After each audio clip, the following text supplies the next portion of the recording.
Review and consider a motion to reconvene. So moved? Second. Oh.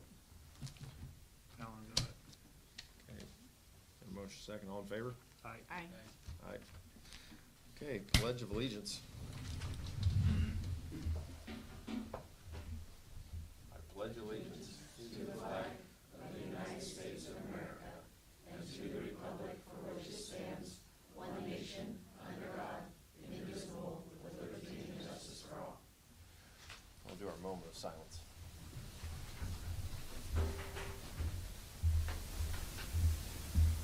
Let us pray. Dear God, I trust in you. Thank you for this day. Thank you for this opportunity. I pray for your Holy Spirit to lead us and guide us, to give us wisdom and discernment, to grant us peace as well as we dwell in this land. Help us to cultivate faithfulness as decisions are made, problems are solved, and ideas are heard. I lift up our St. Mary's board. I pray for our teachers and our staff. I commit them to you, Lord, and I pray that their desires to see the families and students of St. Mary's flourish be met. Help us to rest and trust in you. Grant us patience with each other. Help us to not fret, to cease from anger, to have joy and strength. You are good, Lord. And I pray all of this. I pray from your word. Amen. Thank you. Thank you, everyone.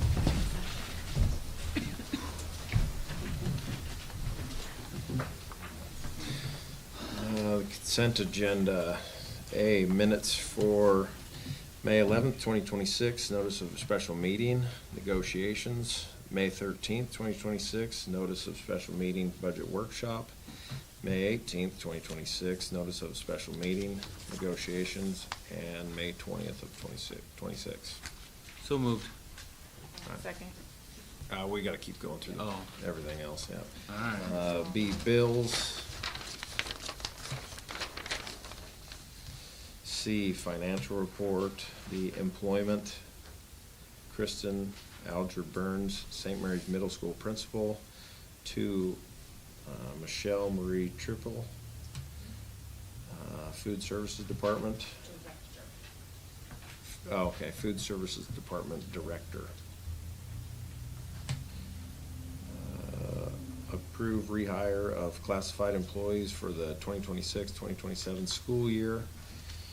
2025-2026 summer maintenance and custodial help. Resignation of Elise Germain Hamblin, Havern Elementary Middle School, or Havern Elementary School Music Paraprofessional, effective June 4th, 2026. Resignation of Katrina Ann Kozer, St. Mary's Middle School 8th grade volleyball coach.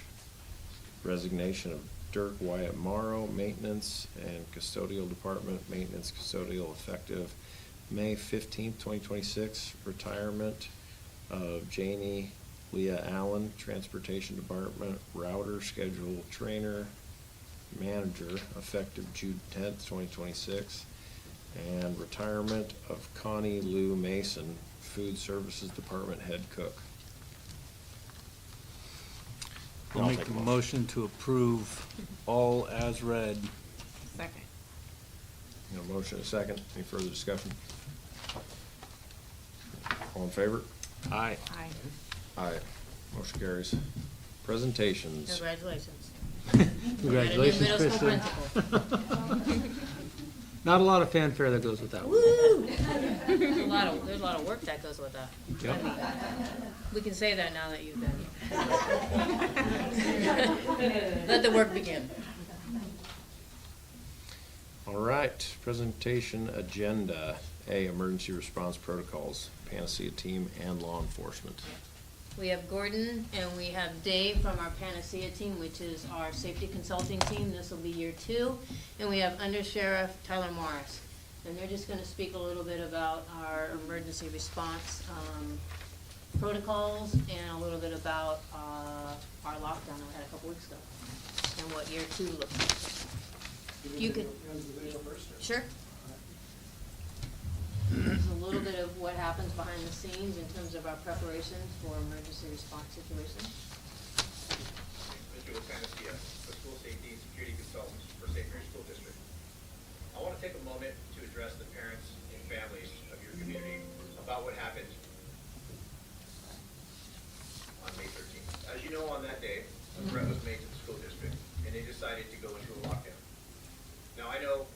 That can be very frightening for any parent, but I want you to hear this directly from me.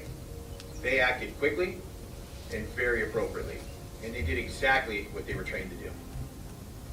Over this past year, all 4 schools in District 41 have come together to prepare for a moment like this. We've held 4 separate security trainings and briefings, not just with teachers and administrators, but with bus drivers, cafeteria staff, practically everyone. We ran every teacher through scenario-based training, walking through real situations so that if the moment ever came, no one would be guessing. They would know exactly what to do. And it wasn't just training. This year, the district invested in real physical safety upgrades, protective window film, secure locks, updated cameras, and new radio equipment. This summer, Haven Elementary will have its doors upgraded as well. On May 13th, all of that preparation showed. The schools acted as one team. They locked down quickly and securely, exactly the way they were trained to.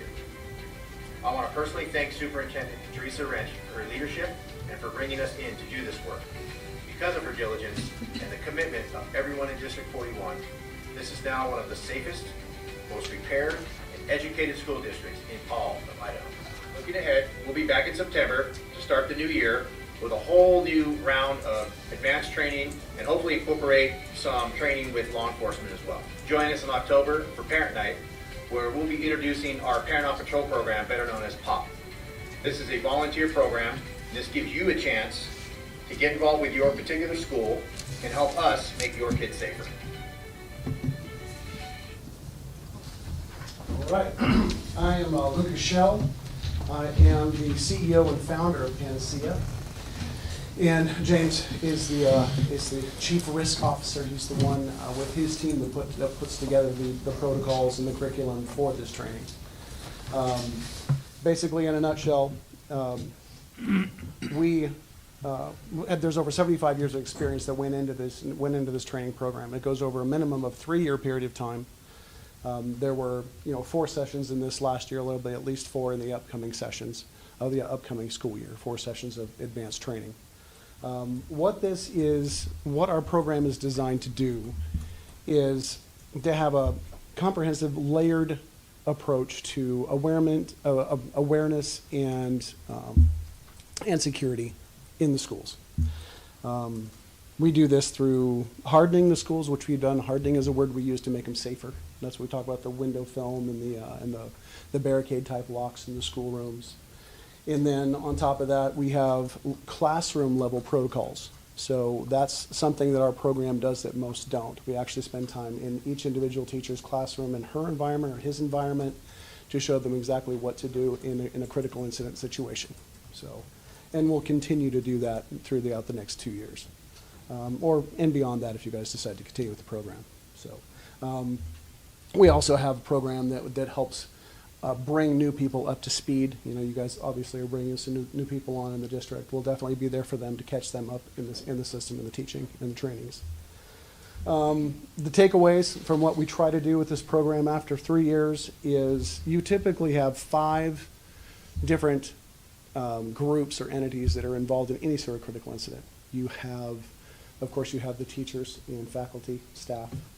You have law enforcement and EMS. Then you have parents and you have students to consider.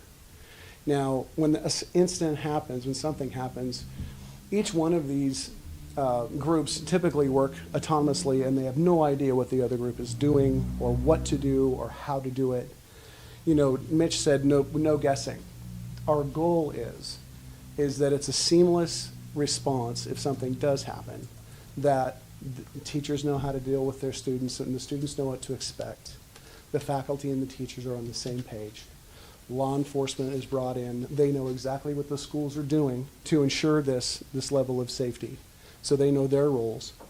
And then, of course, through the POP program, we teach the parents what their appropriate response is in a time like that. Because, of course, we know what the emotional response is, which just complicates things. So with that, I'm going to pitch the Parent on Patrol thing again. I'm going to go ahead and provide the district with Mitch's email, and any parent that is interested in that program or just seeing what it is, I encourage them to go into Mitch's email, leave their name and phone number. We're gonna revisit this again when it comes to back to school nights. We're going to come out that night and talk to parents at the same time to get enough interest there. And then we'll actually launch that Parent on Patrol program, the sign up in first class early in October. So, and that'll be announced by Teresa in her schedule. Outside of that, I had Dave Reed. He is definitely one of the chief trainers with the company. Lots of experience. If you guys have any in-depth questions that we can talk about the program, I'll definitely defer that to him. And then, of course, I know that Under Sheriff Taylor is here too. So any questions at all, I'll be happy to address those. With that back to school night, do you guys set up a table, like for parents to come sign up, and if they had questions, they could ask directly? Exactly. So, yeah, we're going to, I mean, whatever the principals want us to do, or however they Yeah. want us to set up, we'll work with them. We'll have to sort that out a little bit, but I kind of foresee what we did in the last back-to-school night, at least at Hayburn, was we announced a time for all the parents to show up where we'd have a common message. So first meet in a common room like the gym area, and then the principals can share some information about the year that's important for everybody to hear, and that's where we could talk about what year 2 training looks like in a POP program. Then you have the sign up and the parents go off and visit the classrooms. But at that time, and in all of our other communication that comes out at summer and start of the school year, would be when that first parent training would be. And ideally it'd be after the back to school, so we have a solid date and we've been able to educate a little bit and get some signups. There you go.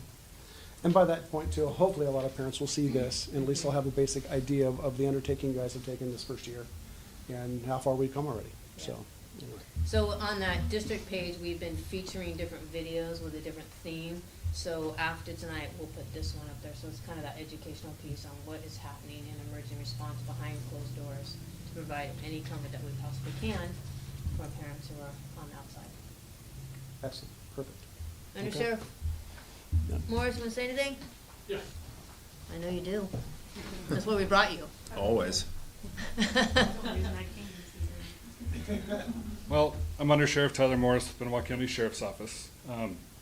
Responding to that threat at the high school a few weeks ago was definitely not what I was expecting. I haven't had a chance to go to any of you guys' trainings that you guys have put on for the school.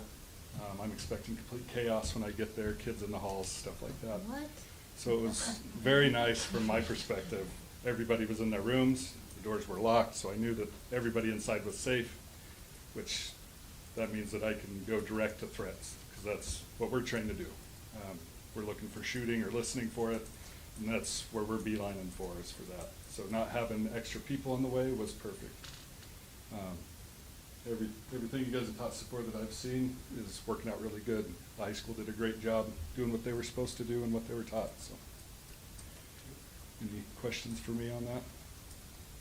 Do you guys plan on being more involved in the training in the future? Yes, and plus we have our SRO now, so that'll make it easier to get together with you guys, and I think I got contact info for you and Mitch, yep.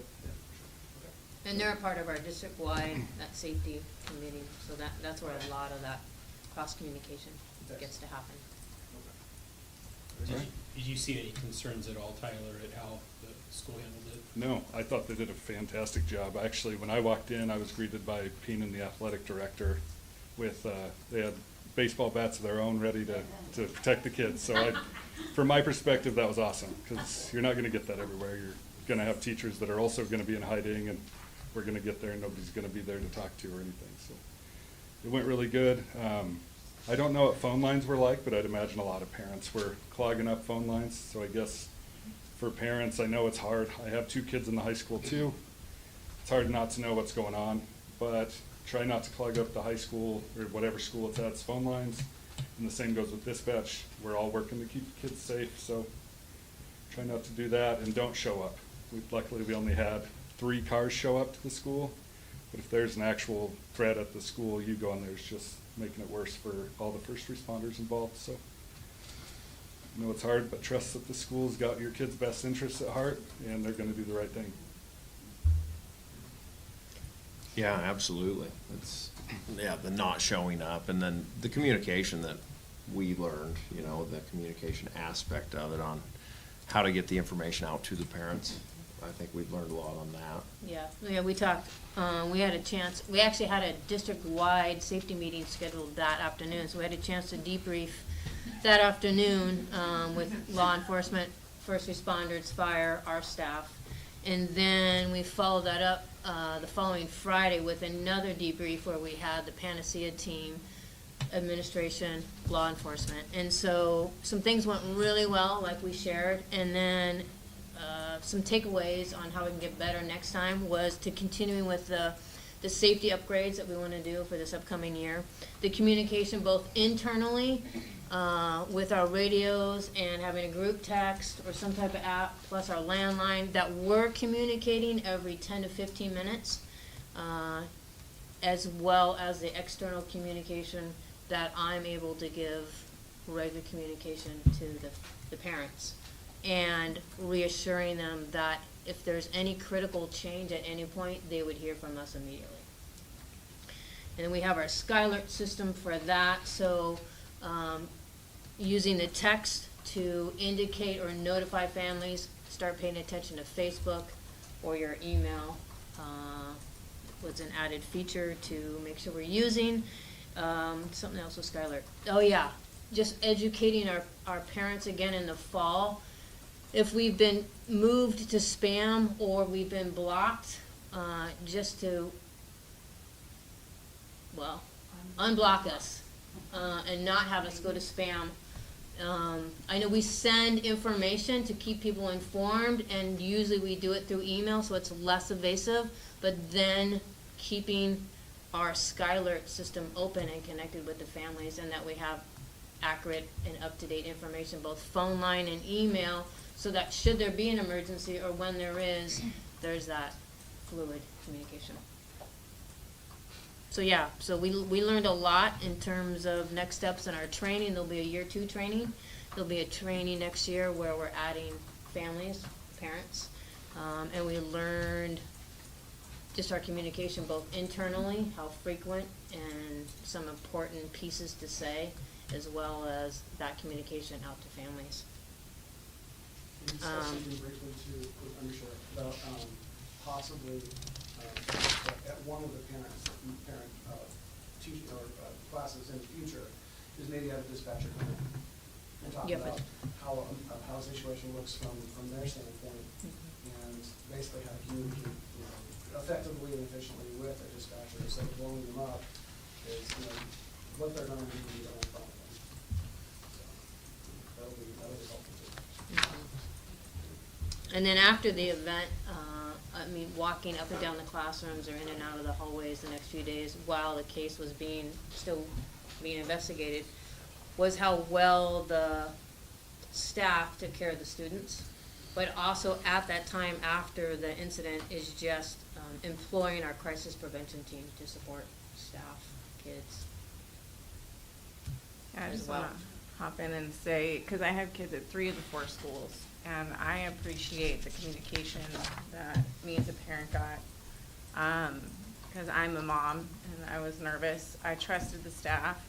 When the threat was done and it was all clear, I was able to go, and I went to the 3 schools to check on my kids. I had some of them saying, hey, can I go home?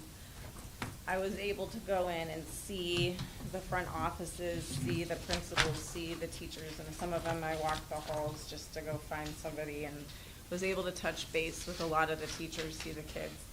And from my experience, what I heard from my kids and what I could see is, like, especially down to like my 5th grader, they could tell, say if they have drills during the years, maybe they walk a little slower in a drill, but they all conveyed that they could tell that this was different.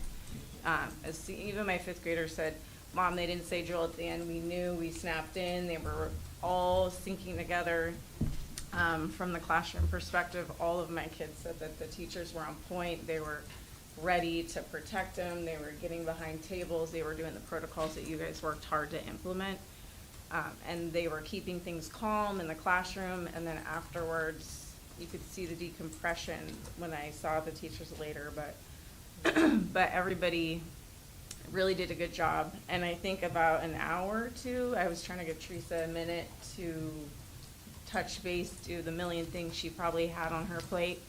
And I was able to give her a call. I think she maybe was walking her dog at the time, but it turns out she was on the phone with me. And I was just like, how are you? Like, so I just really appreciate all your guys' hard work and the whole district, so that was it.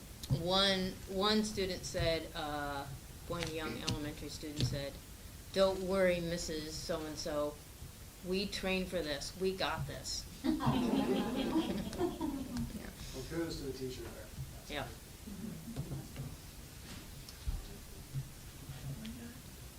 Looking forward to the next year. Sounds good.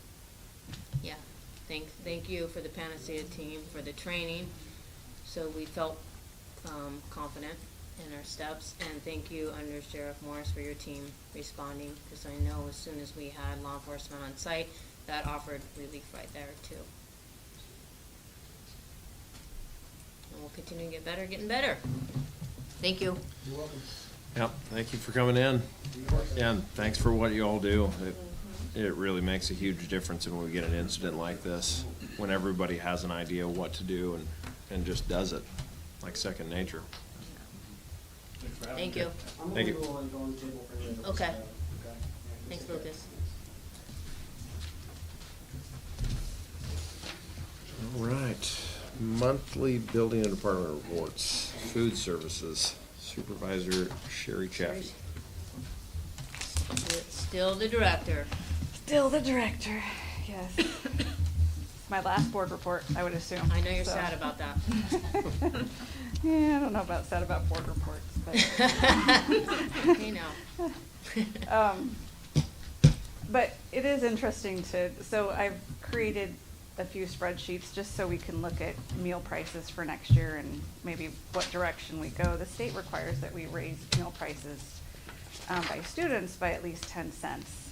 And so, but to help us look at that, I created a couple of spreadsheets. And the first one is the meal participation one, where we can see just how we did compared to 2025. And as you can see, there was really only 1 month we actually did better. And I really bring that down to a couple of things, but as we know, enrollment in the district has fallen. So I think that's the majority of the issues we're seeing. We're seeing a couple months where they're larger, and I think those were months when we just had a lot of sickness in our district. Emergency closures. That's, oh yeah, And the December sick 20, wave, too. that was In December, yeah. And March, we had our emergency closures 2 days and 2 days, so that would. Oh, that explain a would lot. really explain a lot. Okay, good. So I feel like we didn't do horrible. I feel like the amount of participation that fell wasn't as bad as enrollment falling, so I think we still did pretty good. I have been talking, in fact, Michelle Triplett, who is taking my place, met with one of the school principals just to discuss breakfast participation, because in this particular school, enrollment really has not fallen, but their breakfast participation has fallen. So we tried to come up with some strategies to address that next year. And one of them was, give the kids a little more time. So we figured out how to probably give them 10 more minutes to have breakfast. And we also figured out how to have the kids come in from the bus into the cafeteria and just sit there for a few minutes, really to decide if they really are sure they don't want breakfast, and then go out and play. But we'll be doing that, and Michelle will do more, just trying to figure out, what other strategies we can use. The next spreadsheet is one that I looked at, expenses and revenue in comparison to what we were planning for 2025, 2026. And then as you can see, we were really hoping for not much of a shortfall, but it looks like, and we won't know total numbers until we get reimbursements for May and June, but it looks like we're a little lower than we anticipated in revenue, and we think that probably is because of participation. And then of course, just expenses go up a little bit every year. So I did a comparison. So if we increase meal prices by 2.5%, by 5%, and by 10%, it kind of gives us an idea of what our bottom line looks like.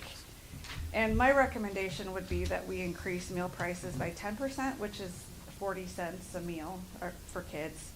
And that would really help, I think, our bottom line. If you can see, we're anticipating a loss of 37,000 this year.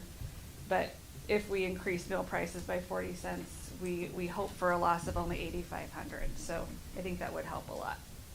That's assuming meal participation stays the same, expenses don't increase, and then the federal reimbursement increases 4%. We're always hopeful that the federal reimbursement will increase more, but they might recognize that food prices and employment prices just keep going up and up and up, and it's not going up just 4% like they seem to think every year, which is what they increase our reimbursement by. So those would be my recommendations. Because it's increasing more than the 5%, we have to do a public notification, a public hearing. So we have to have a little time to do that. So Tana will be doing that for us. And then hopefully, I think in August is when we decided we would meet at our next board meeting to go over, or did you want to do it in July, Teresa? You won't have, to request meal price increases. So right now, I'm just giving you a recommendation, and so I guess it would be nice to hear from you if you think raising meal prices 40 cents is acceptable, or if you had any other thoughts. So if enrollment decreases, do we technically still order the same amount of food? So technically we don't. We would order less food, yes. One would also hope we would decrease the amount of time that people work, but unfortunately when, if the meals have decreased by 30 meals, it really isn't that much difference in time to prepare. So I think another thing we've seen here is just meal prices, or not meal prices, but the cost of food has went up this year. It's just, I think all of you have noticed that when you go purchase groceries, that unfortunately it's more expensive. When was the last meal increase? Do you guys know? Yeah. Last It's year, on 2 here, years so- ago. Two. I think we went up 2 a years? quarter. Yeah, I think we went 25 cents last year. I didn't put that on here. Currently, meal prices are $4 for elementary lunch, $4.15 for middle school lunch, $4.35 for high school lunch. And adult breakfast is $3.15 and adult lunch is $5.25. The first breakfast is free for all kids, so, because we do have a provision 2 in our school district that allows us to do that. I So- think the last increase was 25 cents. Yeah, I think it was 2 years ago. We didn't change it last year? I don't think we did. Maybe. I think we I did, thought we and I'm did. sorry, I didn't pull Maybe that not. data to. I know we've done it in the last 2 Yeah. years. Yeah. I know We normally started out with, before all this craziness happened after the pandemic, we only raised our meal prices by 10 cents. But just in seeing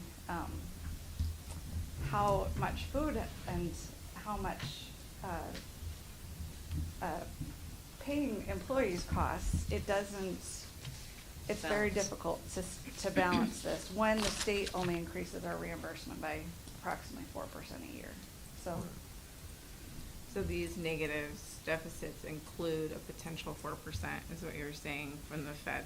Yes, that Okay. includes, hopefully that they're raising it 4%. They may raise it more, but they haven't in previous years. During the pandemic, we had a grant that was available that helped offset food costs, but as soon as the pandemic was over, that went away. And unfortunately, price of food and employment did not go down, so. Right. And I feel we should run as close to a balanced budget as we can. Well, and I feel like this is an okay balance. We're not raising it too much to where people hopefully will stop eating with us. But we'll recognize that, we can't, as a school district, run in a huge deficit. We can't be paying for student meals. Right. And we're not trying to make money. We're trying to break even. No, we're just trying to, Yeah. Which still, no, yeah. absolutely not. That last column would show with the 40 cents, that would be our deficit at that point.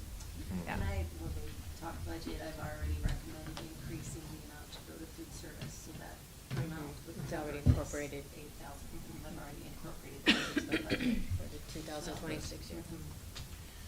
Did we run a deficit last year? Yeah.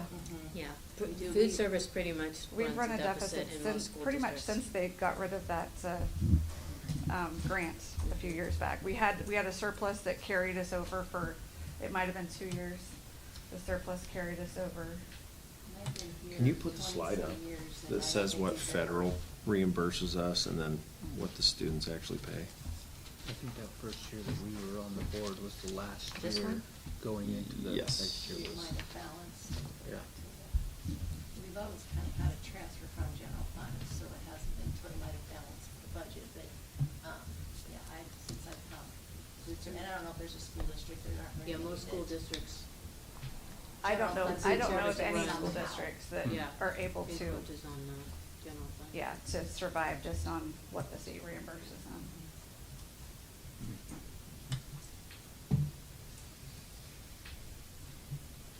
So then the board's deciding tonight if they want the 40 cents increase, cause that's what the public notice is, right? Yeah. We're identifying the 10%. Yeah, we need to, let, people know before we, and I guess maybe we don't need to give a specific amount, but we need to let them know we're increasing it by at least 5%.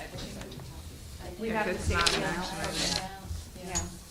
So whether you do it in July or August probably depends on how much of a, I mean, school starts at the end of August, does that give people enough time? Do we have things going out for? I think we've run it 2 Communications. times in the paper. It's like we're kind of tight on time. So you have to do it in August unless you had it. So what's the, if we don't have time to do it for next school year, what's the break even on increase where we don't have to run that meeting? So 10%, you said? So 5%. Anything 5% above? So basically, so the meal price increase at 5%, and we believe, Tiana and I looked at it, it has to be under 5%, so this 4.9. meal It'd be price increase at 4.9. 5% would still require a public hearing, we'd have to go down to like 4.9% or something Yeah. to not get to not have to do the public hearing. So question, Danette, you just mentioned that you had already incorporated into the budget an increase, and that's without this additional 40 cents, proposed 40%? My budget looks a little bit different, it's close, but, Okay. I did increase, and it didn't increase our general fund budget, but what happened is we're not using Medicaid transfers as much, so I just moved some of those Medicaid transfers to food service, so it was an increase of 20,000. So it didn't change our bottom line, I just redistributed the transfers we already have in place, knowing we were gonna need Yeah. to help food service out no matter what. So 20,000 is what I proposed to increase. That 85,000 we're already doing. Yep. I put in the budget to make it 105,000.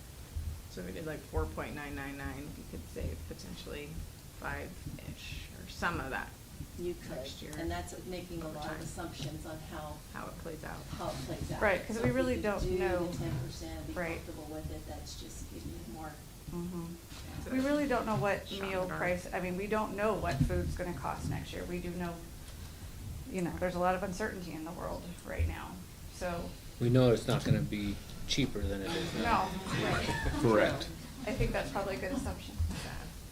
So, it would be my recommendation we increase, I think I would feel more comfortable raising it by 10%, just because I feel like we don't know what the future brings. And I still feel like, there aren't very many places that you can go get lunch for, $4.20.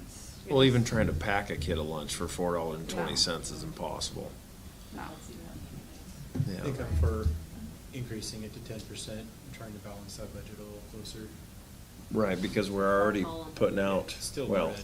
for Yeah. next year, And our if we budget don't will need be it, we don't transfer it, 105,000. But it's there if needed. Are we gonna have time with the hearing? Yeah, we school would, day? we would start the And you may hearing have time tomorrow. in the July board And then meeting we to could do bring it it. to I the- just don't know if you're gonna have a director here to report on that, but maybe you won't need, because you're just increasing meal prices, so. I can help that. Okay, yeah, so to be safe, you could get it into the July board meeting.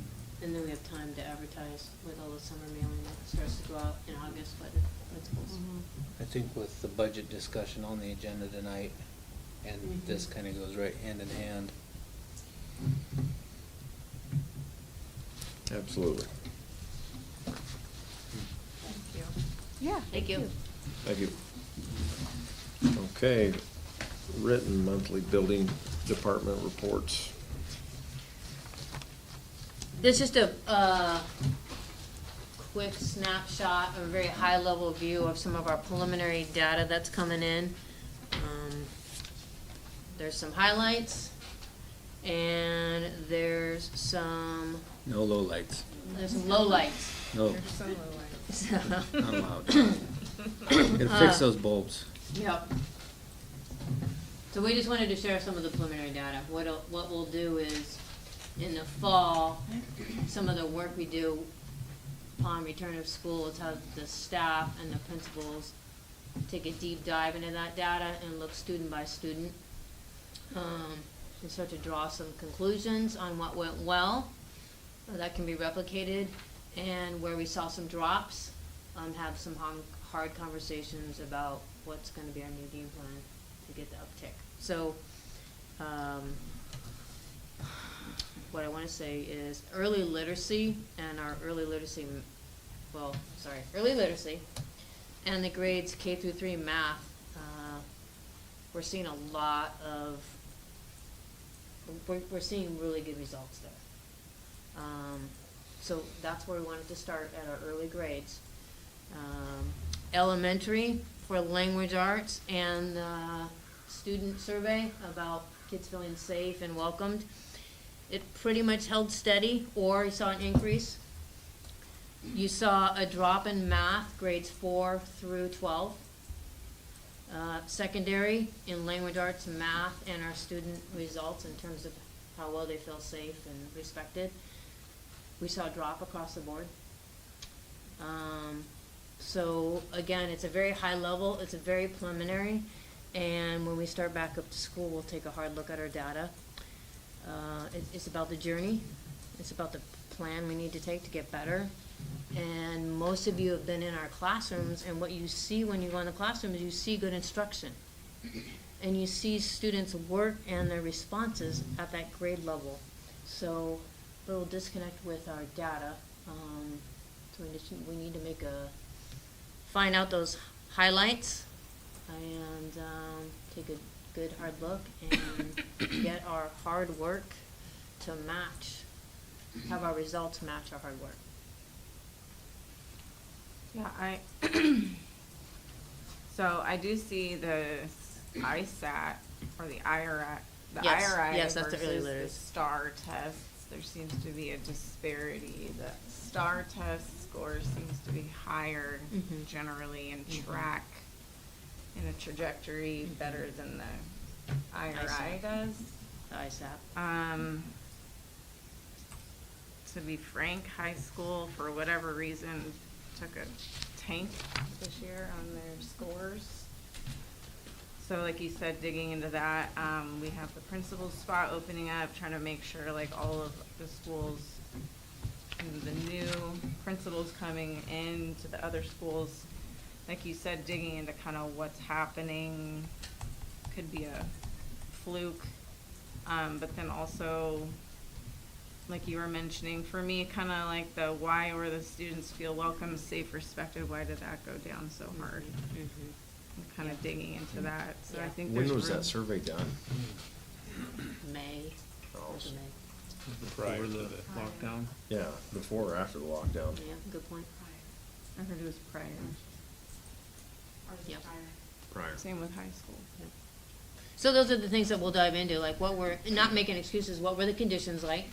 And having staff and principals look at it kid by kid, but also talking, especially at the secondary level, like you can have those conversations with kids.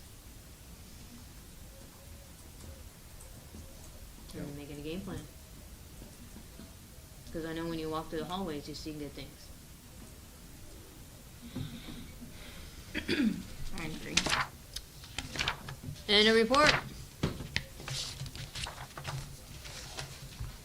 I'll speak a little bit to maintenance and custodian when we get to the superintendent report. Talk about some of the safety projects and some of the summer projects. Okay.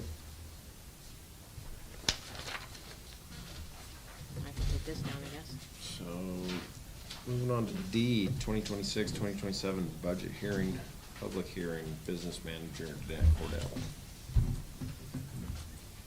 I have those documents. You want me to start with the first one? General fund one. And in your packet. The one that the state has, this one? Yeah, that's, You and want me- that is required by legislature to post to, the format, to post in the newspaper for the budget hearing. That's not in a format that we go through things, so that's just the requirement, that's to show that it was posted, that's what's on our website within 10 days prior to the budget hearing, which is required by law, and then it was posted in the newspaper once prior to the budget hearing. So you want this one up there? Yes. So we will go through, first one is the general fund. We had 3 budget workshops where we calculated the state revenue based on projected student average daily attendance, because they fund on average daily attendance, not enrollment. We reviewed what the state provides funds for and what it doesn't, and we also reviewed the makeup of the school district staff that provides the quality instruction and support for our students as identified in the strategic plan. So 2 main items when you project to develop a budget is to look at student enrollment, because that drives our funding. We look at the average daily attendance, and that the state funding is 78% of our revenue in the general fund. And we also project staff for the quality programs, because that's 85% of our expenditures. So we'll just walk through this. It's review, so it's all the stuff that we've talked about. If you have any questions, let me know. So the first thing is that we'll look at the middle column, the proposed budget for next year. Local tax revenues of $2,125,172, and that is majority of the supplemental levy of $2,073,000. I think it's $385. That's been the same for 10 years. We are in the middle of our 2-year levy, and so we'll need to go to the voters in the fall, in November, for the 27-28 school year on what that levy will look like. We have a small decrease of $15,149, and that's 2 things. This year, we had the judgment levy of just shy of $20,000 worth. Avista got, they did an appeal for their taxes, and our portion was $20,000 that was taken away. We were able to put that back into our tax roll, and we did that. It's called the judgment levy just for this year. And then our tort levy by formula increased about $4,000. That total is $31,787, and that is used to help pay for liability insurance. So that doesn't go out to voters, that's by formula. So that was local tax revenues. The other local revenues is anything comes into the general fund that doesn't fit into the tax revenue, and state revenues. That's tuition, interest, dividends, rental income, transportation reimbursement, E-rates, and any other miscellaneous items. That's a decrease of $31,600 for a total of $212,400. And the main thing there is the interest we're receiving in the local government investment pool. The interest rates are going down, so we're going to receive less. We're anticipating that to go down. State revenues, the 78% of our budget, $8,173,366. That's a decrease of $88,000, and that is because our enrollment's going down. It's a function of that. And in state revenues, there's different pockets. The entitlement discretionary amount, the salary and benefit apportionment, transportation, and other state support. So the discretionary, remember that has 2 pots. Half of it is for health insurance, and the other half is true discretionary, whatever you need it for. And one thing, there's one item that the State Department did increase state revenues for, and that's for the health insurance. Remember, they increased the distribution factor by 10.8%. And for that, that calculated to be $70,224. So that was an increase for health insurance. The discretionary, the other half, didn't increase, it stayed the same, but our enrollment went down. So that means that our revenue went down, $37,790. So total discretionary dollars went down $32,000. The salary and benefit apportionment, remember we went through those calculations for administration, certified and classified, and each one of them had a different way to calculate. But those are all in the salary apportionment, and there's no state increase for the cells or how much they're paying out. There was movement they allowed for movement on their salary schedule for certified and admin. But the net decrease is $87,580 because of our student enrollment going down. And the benefit apportionment, that is the PERSI and Social Security on the salary apportionment. So since that went down, benefit apportionment went down $18,178. And then transportation, we're keeping that the same. I think that's gonna be the same for next year. And that is a formula based on prior year expenditures. And then the other state support are all those little pockets of money like literacy, professional development, remediation, math and science. Small decrease of 14,000 because all of those are calculated on student ADA as well. So that's a net decrease of $88,008. I went through that pretty quickly, but we did review all of that. So any questions on that? Did we went through it 4 times? Yeah, I think we did have 4 meetings for Yeah, budget. Yeah, so we went through it really well, which is good. It's nice to have those, so you can do this, Josh. You can. So, total general fund revenues of $10,510,938 with a decrease of $134,000.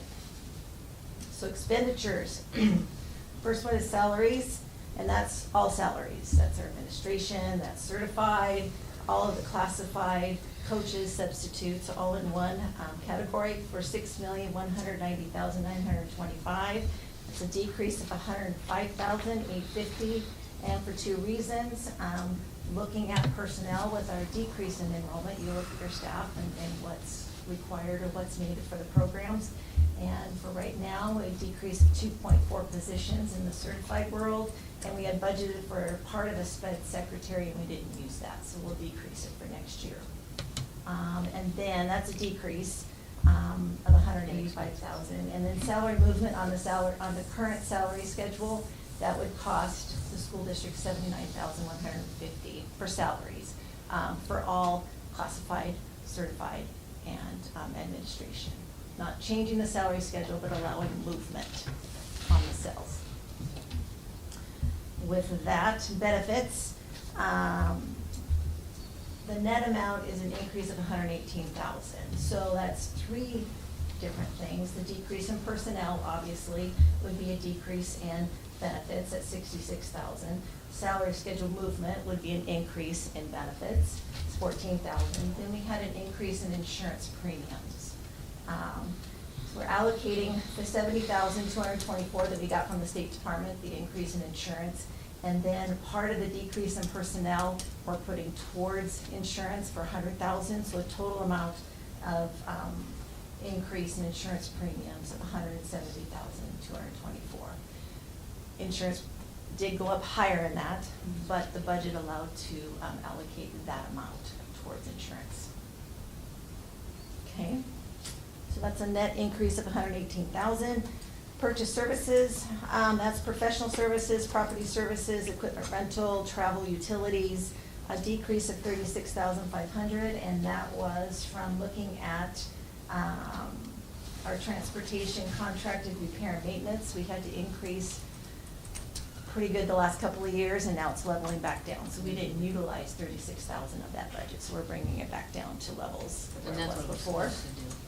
For a while, we were playing catch up in the We'll low. play catch up, low on mechanics. Repairs with, and then having a new head mechanic who's been in there last couple of years. So the idea was after all those repairs and having a lead mechanic, that we would start to level out, and now we're just maintaining our buses.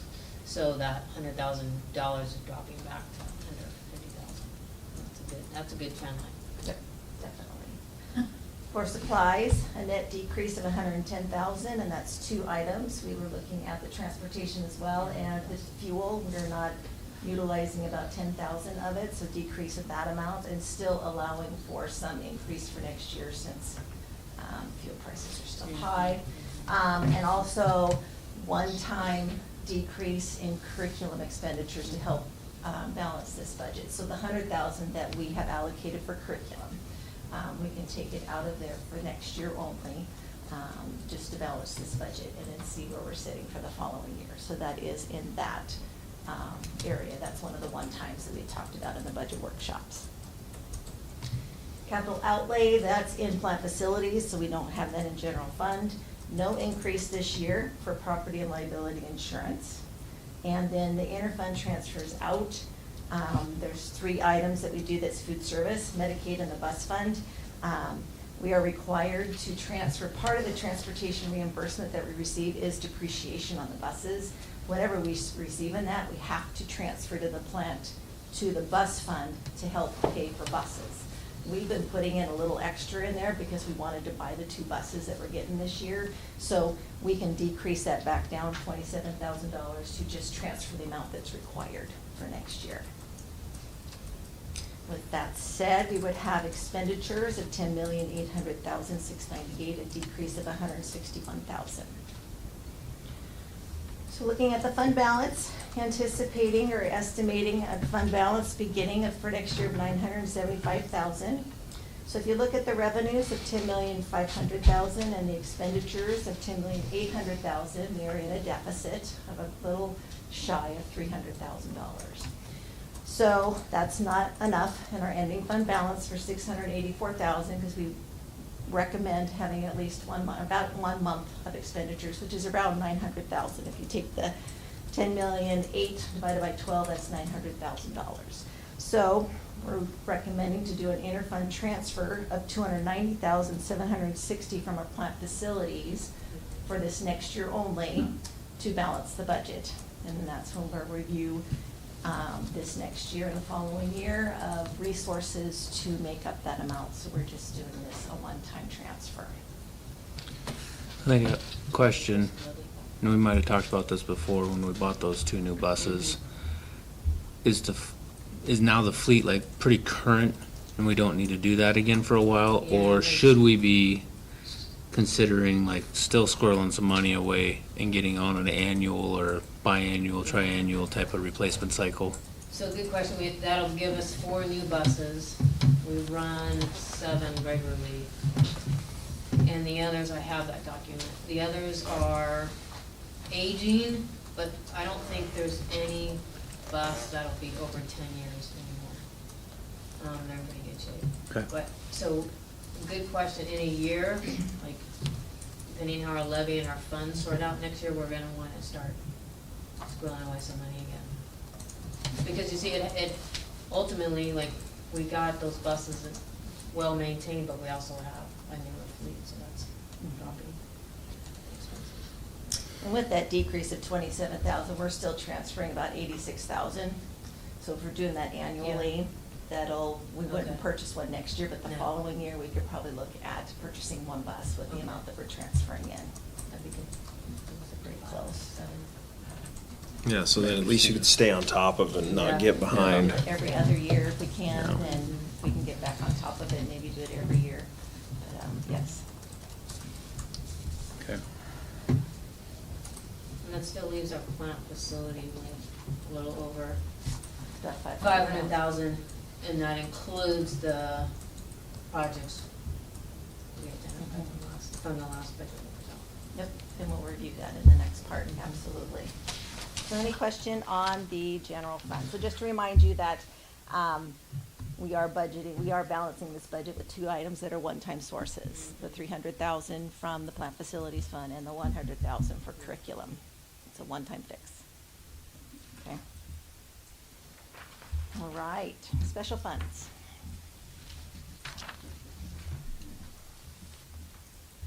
So these are all grants, federal or state funds that need to be identified and kept track of separately from the general fund. I could pull those up too.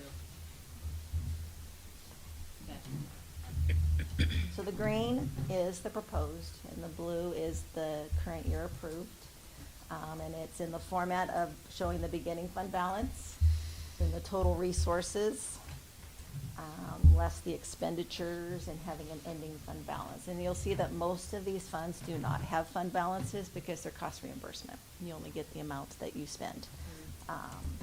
So we'll just start through, and then if there's any questions, pop up and ask me. Federal force funds, they tell us from year to year we're not going to get them anymore, but they approve it again. Secure Rural Schools Act for land that the government owns in Shoshone counties. Prior years, we received 20,000. This year, we received 30,000 for the current year, and actually extra funds from prior years. So that's why we have a beginning fund balance for next year of 30,500, because we just didn't spend it all. But we're able to carry that over. We can spend that money on whatever we want, on whatever we need, and we usually use that for one-time expenditures, things that don't fit in anywhere else. So it's just money there that we can use. In the past, we've used it for some of the copy machines, or just some one-time equipment, or just some things. This last year, we utilized it for the Panacea contract, because we didn't have any money in the safe and drug-free funds. It fit very nicely there. And actually, I have it proposed to use it again next year for that. So there's that. Next one is miscellaneous grants. We just have this available, so if there's something that doesn't fit anywhere else, we can throw it in there. That's a carryover from a grant that we got from the Idaho Community Foundation last year, or the year before, for PD for intervention. So I think Suzanne plans on spending that money this summer. No, we're gonna do some Rochambeauing on that one. Okay. So donations, we've had this fund, but I've never thrown it in the budget part of it, because it's monies we receive, just donations for the different buildings, and we just keep track of it separately for the buildings, so it doesn't get lost in the general fund. Reason I put it in here this year is to try to find a way to keep track of it better, and like if they have a line item, they can find it easier. So it's a mechanism for me to help the buildings know how much they have to spend. So right now there's about 29,000 in it. The majority of that, we got a grant or donation a few years ago for kinder readiness. It was $20,000, and we've just been using a little bit every year. So the majority of that is that grant that's there. The SRO grant, I think next year is the final year. It was a 3-year state grant, and that's the amount that's allocated per year. So we bring it in and we spend it out. Career Tech Voc Ed, that's for our business, welding, and shop. We're adding forestry and auto mechanics next year. We don't know what that amount will be until the fall. So this $54,000 is what we received this year. So we're just going to budget it for next year, and then in November, December, once they find out what our staff looks like, that's how we get funded, is the staff and the number of courses we provide. That's how they fund us. So we'll do it at amended time. State technology, small decrease in that. That is for classroom technology replacement plan, and that's based upon our midterm ADA. Next is safe and drug-free schools, 11,000. That's about, we receive 11 or 12,000 a year, and that's on full-term ADA.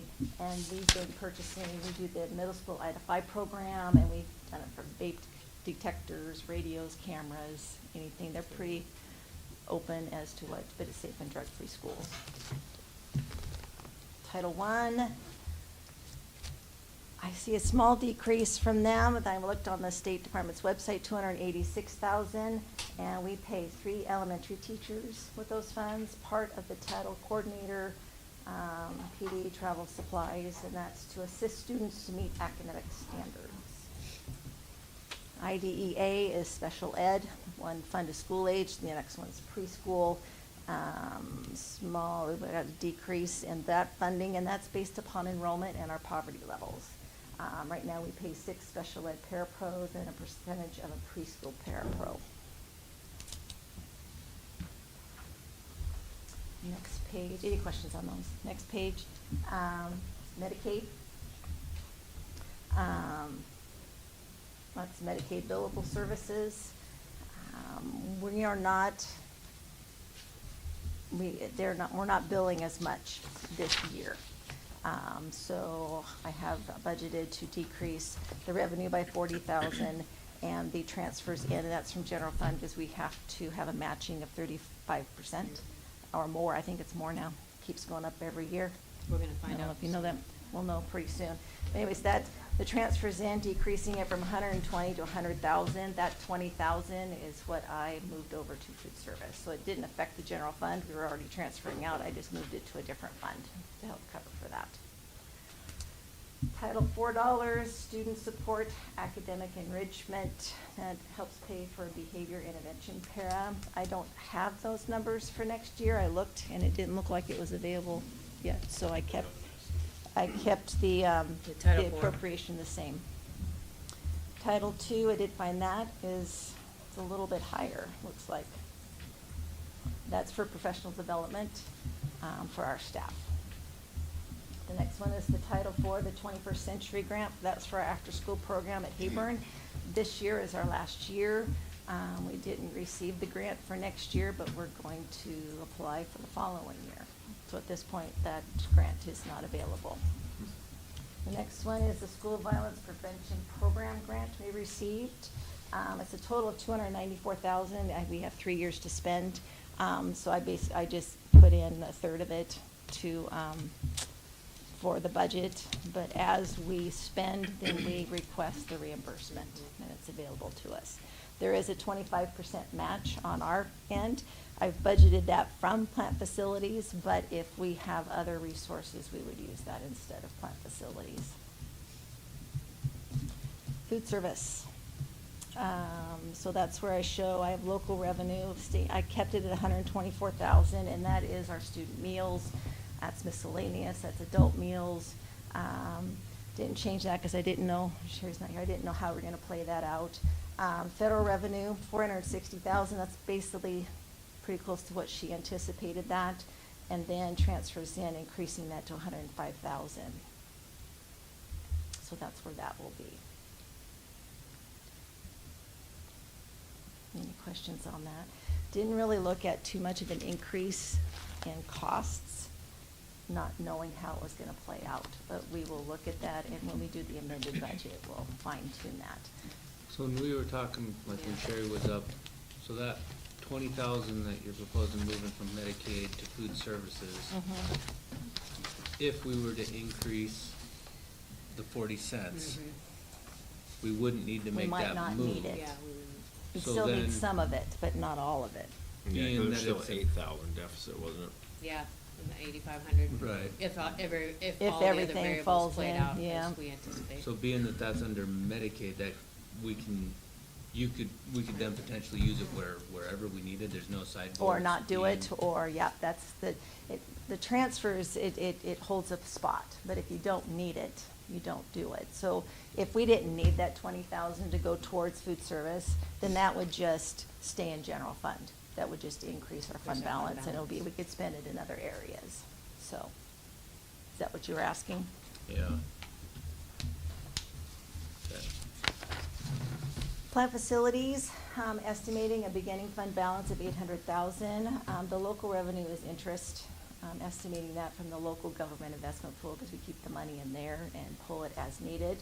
The transfers in is 200,000. And Alan, the last time we were talking about the school modernization, you said which was supposed to be spent on facilities. We looked that up, and yes, it didn't say thou shall, but it did say you can transfer the interest from that fund, but it should be used for maintenance and facilities. So what we're doing, if you look at that, I'm gonna move around a little bit.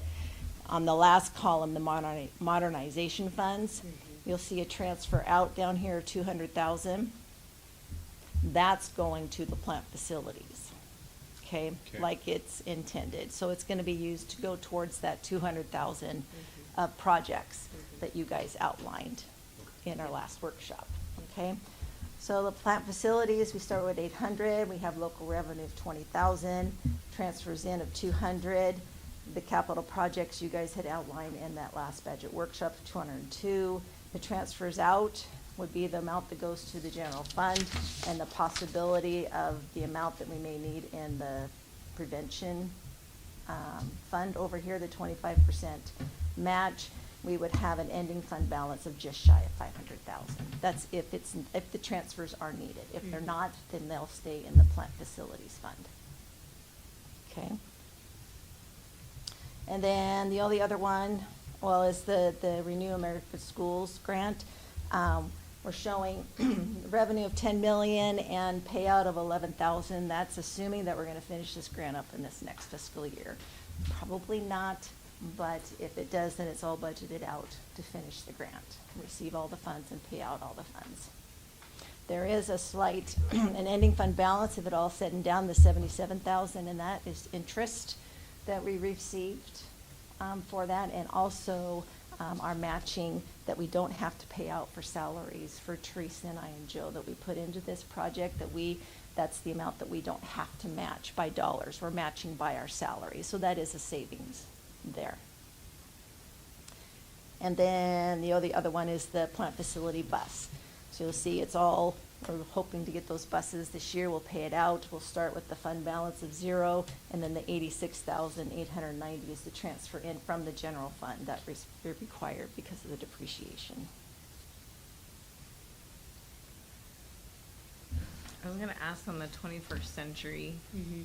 since the grant, we don't have the grant next year, is the program not gonna run then next year, cause it's an after-school program? So Am I what our correct? plan is we have 45,000? No, that's not available. I thought we had some. That was, no, Lisa found out that we didn't have, I thought she said we didn't have it, didn't? We do not. We do not. Oh, I was looking into it because the way they had the dates on the grant award was that we had through 2027, but Lisa asked Yeah, there was a- them and they said they made a We mistake. thought we found a loophole. Yeah. We didn't. Yeah. We tried.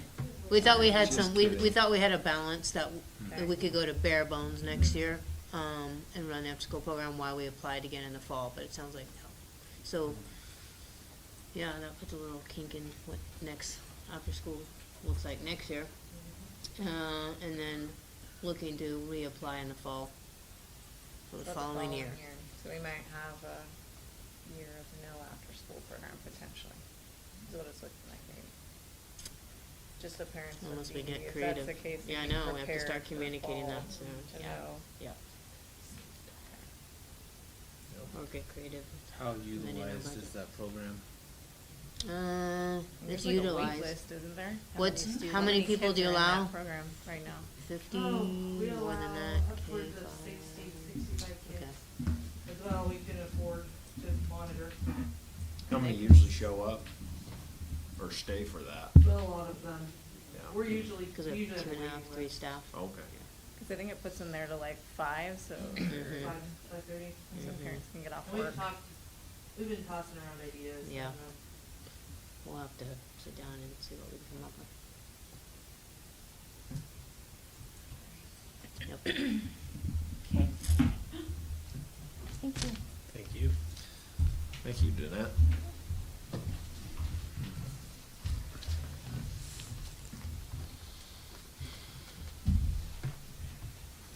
Anybody have anything else they want to talk about on the budget?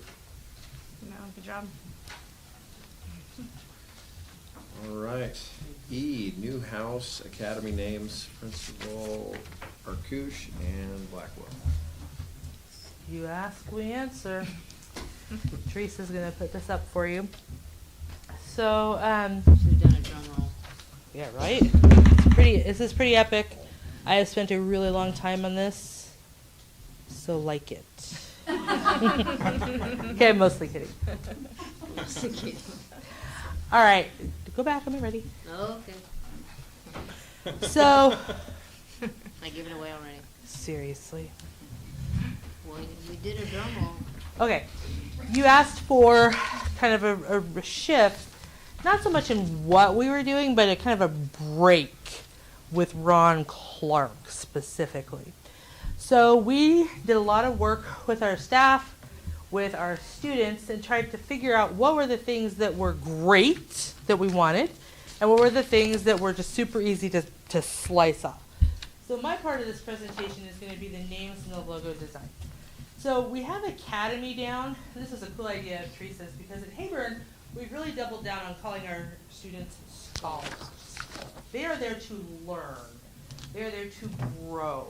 And the idea of a scholar being very academic is important. So we went through with all the different groups, both at Upriver and at Hayburn, and what we learned is that the colors meant a lot, especially to littles, who, like, nobody had a really, like, deep affinity for the names until you got a little older, or to the adults. So the colors were important. The kids had really latched onto the traits. Like, I am a friend, I am a giver, I am a dreamer, I am brave. Like, they really latched onto that. And they hadn't really latched on hugely to the mascots. So we were able to kind of play with those things. And so with that in mind, and with a subscription to ChatGPT, Yeah, because you can't use state funds for that. I do not. It's my card. The free version. I found that out. Nope, not the free version. I paid It's for in this so that I statute. could create more than 2 images a day. Right. And it still took We do me have weeks. an AI. So no, this is out of my pocket. Now you may switch. We have the House of Dreamers. They are going to be blue. Their mascot will be the wolf. I know there is controversy about the wolf. I am from southern Idaho, and my dad is a sheep herder. Well, he's a shepherd. I am in the House of Dreamers. We're just going to deal with it. Because of the things that the kids who were in the formerly named Revere they really loved was coming up and howling. They thought that was the best. So we kept the wolf. Next slide, please. We have the House of Courage. This is me. We don't have any local lions that we're aware of. We have mountain lions, but lions is as much lore as we could find locally and abroad. Lions represent courage to a lot of people. Plus, like, doesn't he look majestic? He's fabulous. So, House of Courage will stay green. That is Teresa's house. You know what's funny? When I was a freshman in high school, I earned the nickname Lion Head because I had a perm. Oh. So that's funny. There you go. I'm gonna remember. I know. So I basically, said it our out lion loud. mascot is named Teresa. Any pictures? Got it. Yeah, I might be able to dig a few Uh-huh. pictures. Doesn't look The anything House like of that. Friendship is red, and they have chosen, we had a vote between the red hawk and the moose. And the bear. And wasn't the bear in this one too? The bear was black. Oh. I don't think The moose are moose- very friendly anyway when you run into them in the woods. You don't really want friendly point, mascots, you good want point. fierce mascots. Even the friendship ones. But so that's the red hawk that the kids chose. That was one of the bigger votes. And then the next one, the House of Givers, is the bald eagle. Which there are 2 I've adopted by myself, and just because I see them every day on my drive here. There's one between here and Plummer, and there's one between Plummer and here. And you can see their Aries, and I watch them hunt. I've watched them nest. It's great. I'm not in this house, but it's, So this is the House of Givers. And the plan for next year is to really have the kids have a lot of say in building kind of their house chants and their house focus. We're going to get our student council from the 4th and 5th grades in each house.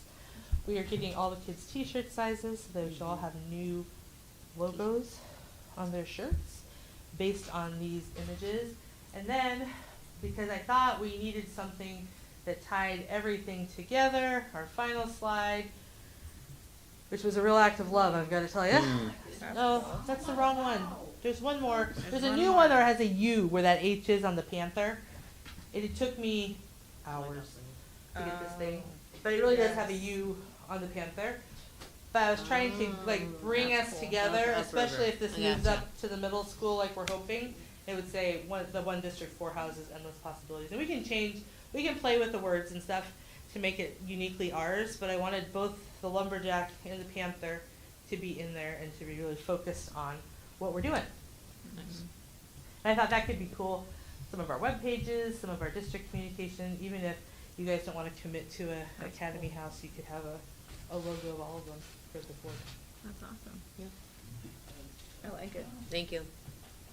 So, input, anything I need to, Make I it feel St. it's Mary's good. way. I like it. Yep. You want to speak to the purpose and the outcome of the original Academy house that we're keeping all the things we wanted, and it was really not ever so much about the person or that academy so much, it was the concept. What we wanted out of it was the community, the togetherness, the place for kids to have something to root for, to grow up with, have that trusted adult, and to really address first goal 3 in the strategic plan, and then using that to really address goal 1, which is the academics. So that was always the purpose. So the purpose hasn't changed. We just made it ours. Yep. And maybe ChatGPT's, but they seem to be pretty cranky about copyrights, so I think we're fine. All right, DJ, did you have about the? Oops. I don't know if I have anything, do I? Am I forgetting No, something? I just thought we're gonna be Working on looking, the app. we had an application, we had an app to help communicate to the family, so we'll be looking at that again. Yeah. Yeah, the app's really key. We were able to do a lot of challenges and sort things by certain areas like responsibility, academic excellence, respect. So yeah, that's hopefully, and feedback is the kids love seeing their picture up there. They love seeing that. They're excited for it, and yeah, hopefully we can find something. Yeah. We thought we had it locked, but we were ready. Yeah, They pivoted their company's vision. yeah. Oh. Yeah, they designed a whole app for us. And then, It's perfect. So we'll keep looking. But the main purpose thank you both, and I'm glad the kids got to help. I mean, the main purpose was behind the academies was so that the kids feel like they belong, not just to first grade, but first through fifth grade, right? And then ideally, as they feel connected with each other, attendance improves. And also the idea behind the academies, especially with you have the older kids and the younger kids, you can build that leadership and that mentorship, while also building good citizenship and good character traits that they've always focused on. So with that citizenship, then we're getting less discipline ideally, and again, that's supporting attendance and academics. So that remains, and the elementary principals will have some of that data in the fall on how that's correlated, the academies. And then the one piece we had missed when we first rolled out, and now I think we hit, is to make sure that it works for St. Mary's. And so that's the idea behind our new designs, so thank you. Yeah, yeah, I like the tie to Idaho and St. Mary's and getting rid of the Ron Clark aspect of it. That's great.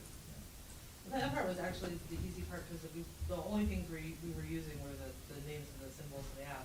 So switching this around is not a huge shift, especially when we figure we're talking little kids. They know the wolf, they know they're green, but, and you know, they can wear their old shirts, doesn't matter. We can use them, doesn't matter, no one's gonna notice.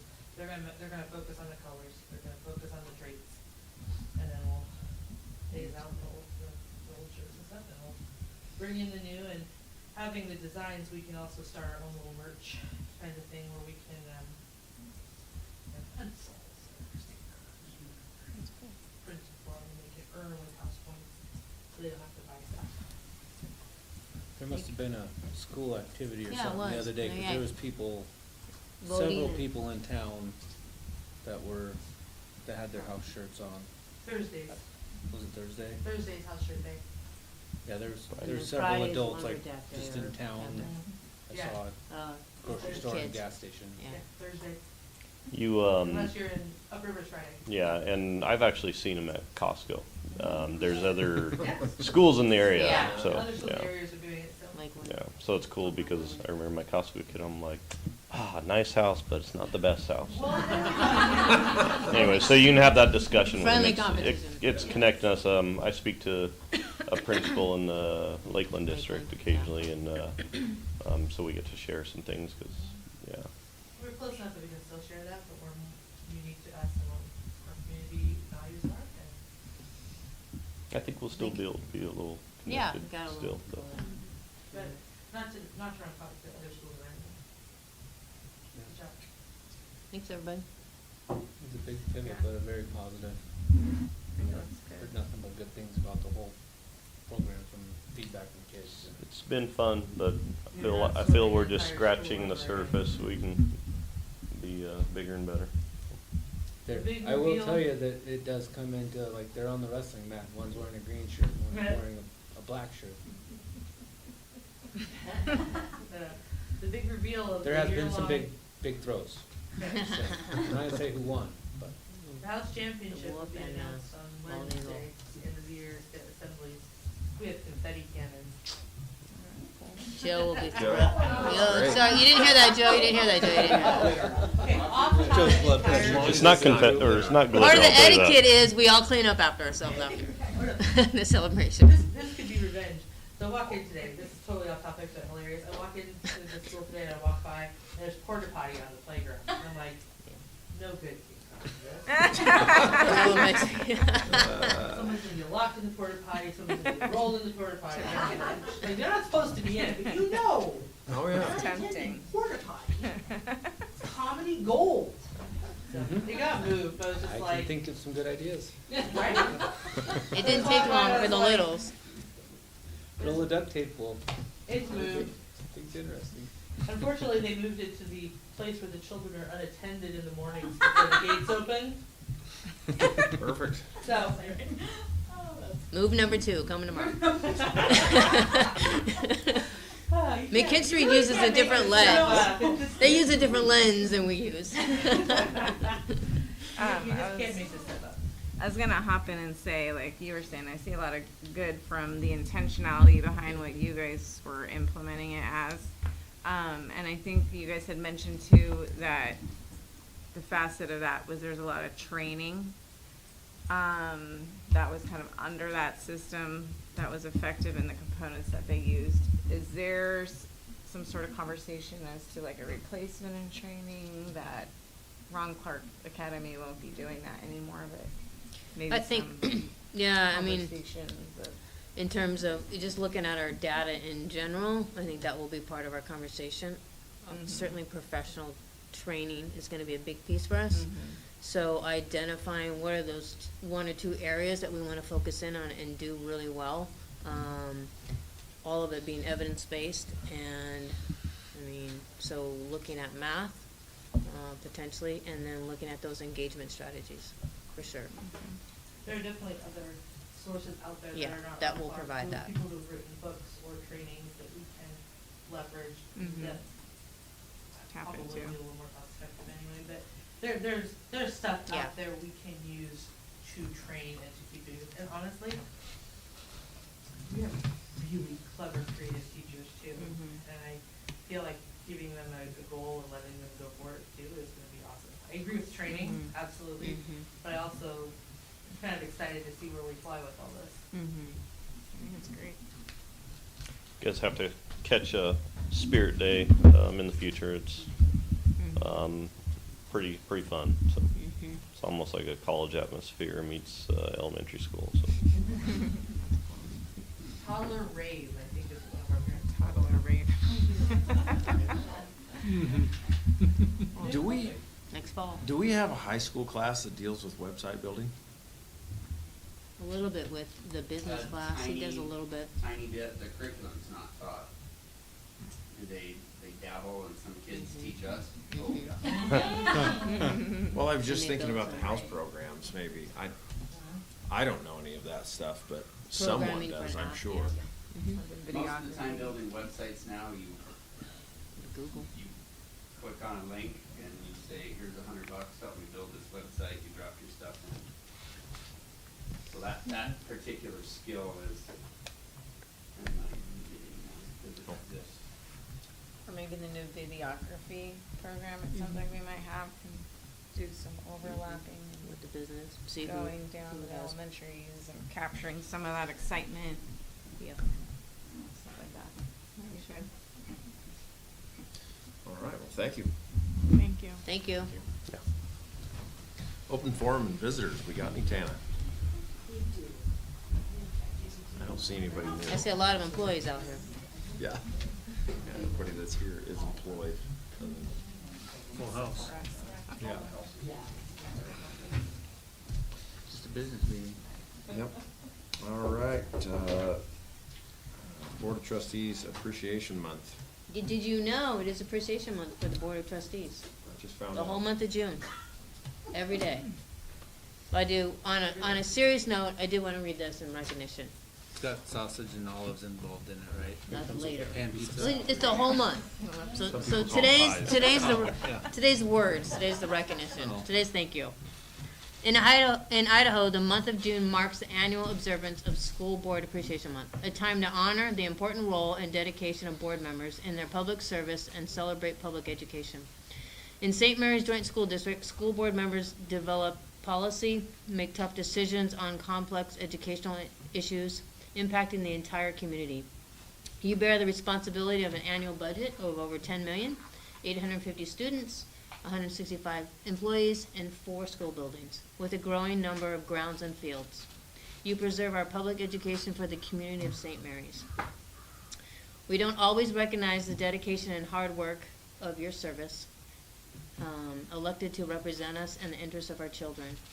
So I don't want your hard work to go unnoticed. During the month of June, I encourage everyone to give thanks and recognition for our elected board members, Jody, Josh, Paul, Alan, and Heather. Thank you. Welcome. You're welcome.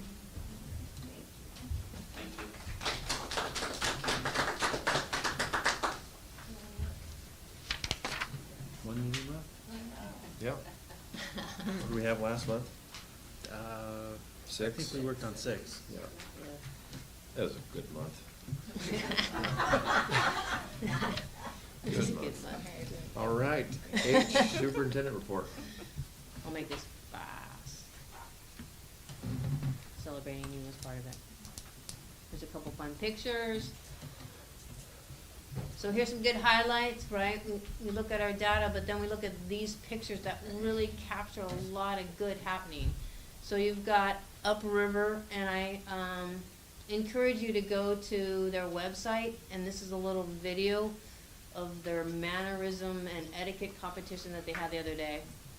And I was a part of it for about an hour.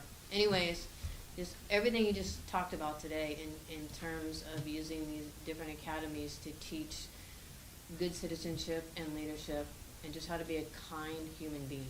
So that's at Upriver.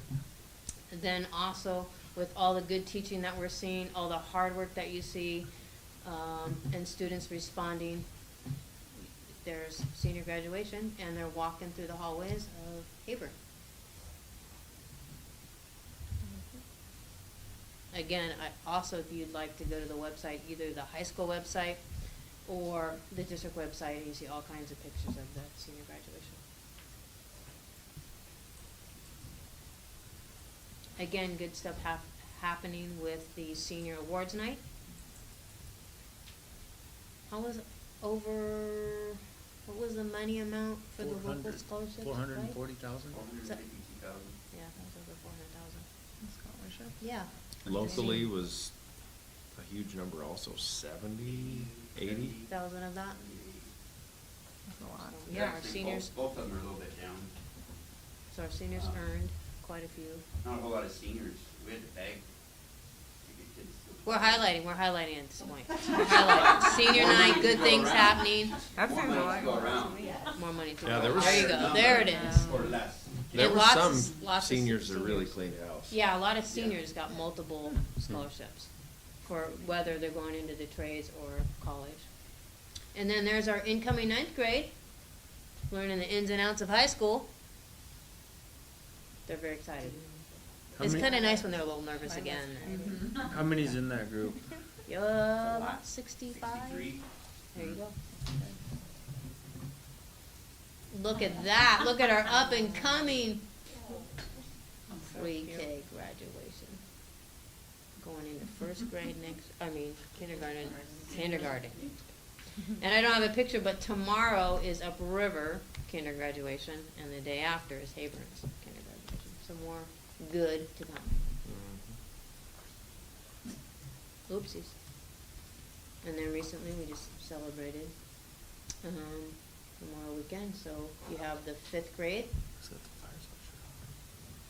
Oh, yeah.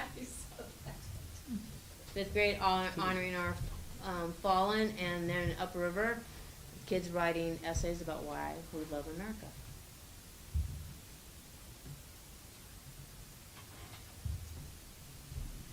Switching gears, look at how few meetings we have coming up.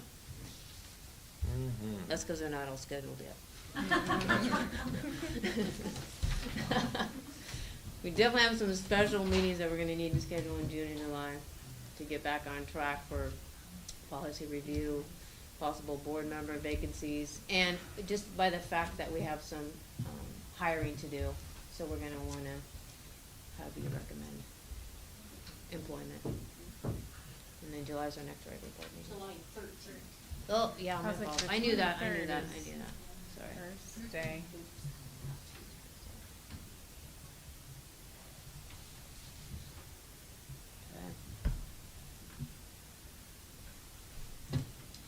Just some ongoing communication. Again, looking at our Facebook pages is a really good way to keep tabs on all the good things that are happening at the schools, our principals, and the district office. We do a good job of trying to capture a well-rounded wealth of extracurricular and academics happening at the schools. So whoever manages the social media, like, do they know how to get in to see how many views? Yeah, we can see that. Like, how does that do? Well, like Bridget usually reports on it. It did, and at the bottom, so you can see the views on our newsletters, and then you can see the comments on the Facebook post. It does really well. It does really well. It's a good way to, more so than our website almost, just to be able to put pieces of information on the Facebook page. But also you can capture little video clips or those pictures, which tells a nice big story.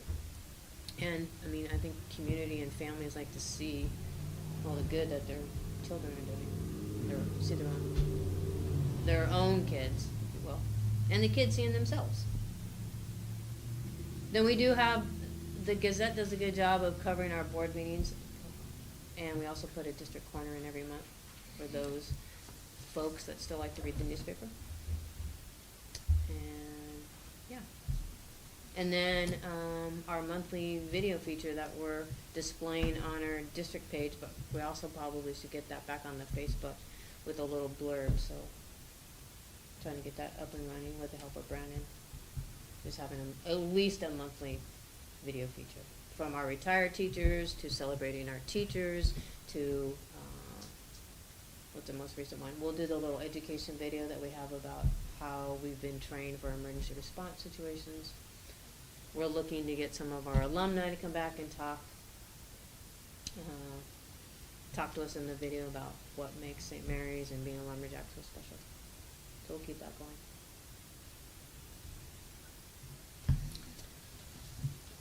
On your important dates, special meetings, board member vacancies? Yeah, we might have some One of us board. leaving? Well, we have Jody Hendricks who's he has has his paperwork, but we need to bring his paperwork to a board meeting so you guys can approve the vacancy, and then we would start the process. Okay. Yep. All right. Facility, here's some summer projects. I organized it by just the deep cleaning, and Joey can chime in there if you want. Some of our safety upgrades that Panacea talked about, and then some of our facility upgrades, particularly with the RAS grant, the Renew America grant. And some of the other building projects that you approved for summer projects. Joe and his team.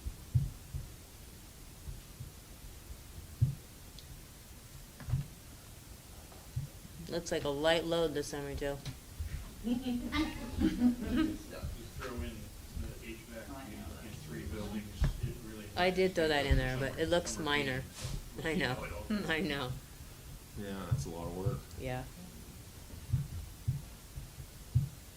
Right now, start of summer, I have full access to 1 building without construction. Yep. Yep. Their systems have been already. Work around their schedule. Yeah, makes it a little tricky. And then IT, sometimes we leave them out, but Doug's team, his team of 2, they have big plans this summer, and they're also working around construction in Joe's team.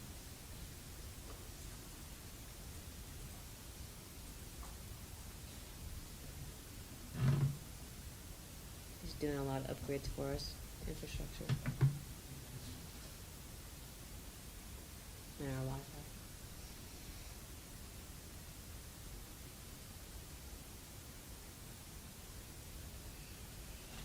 So lots of good work.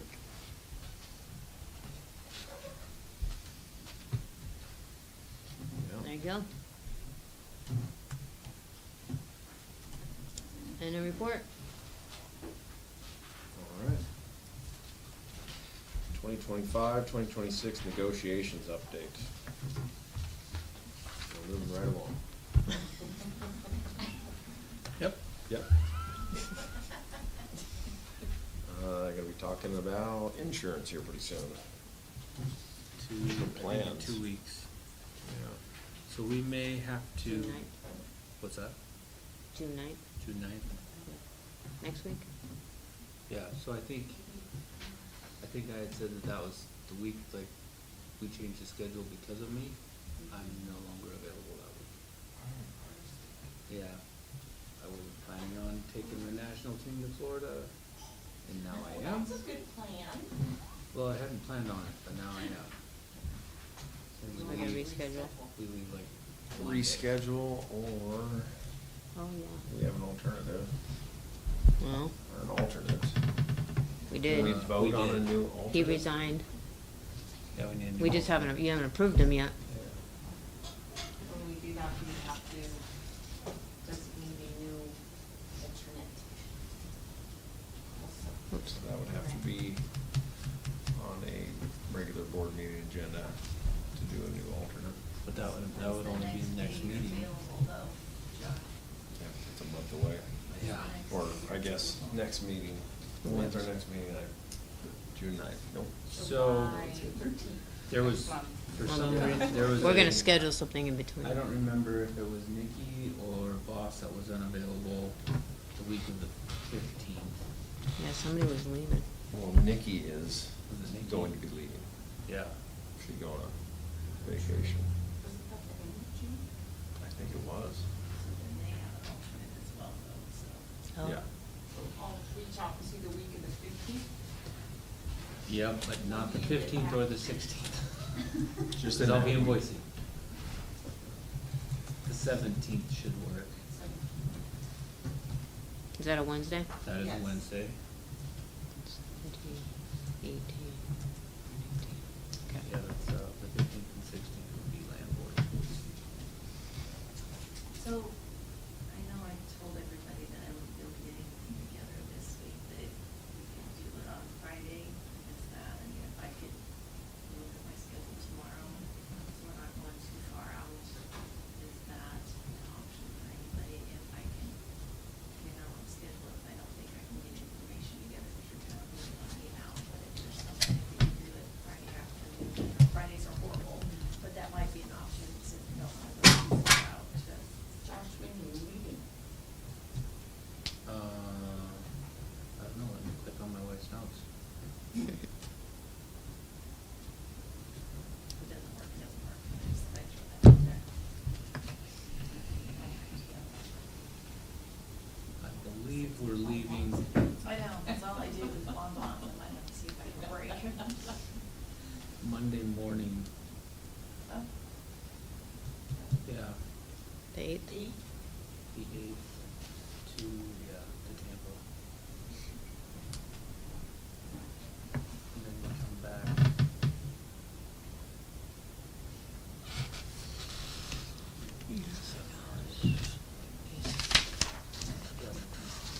We come back at the end of the week. So Friday, this Friday, the 5th.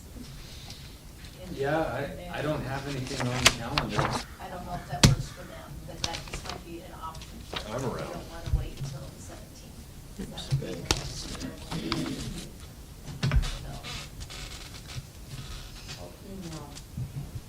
Yeah.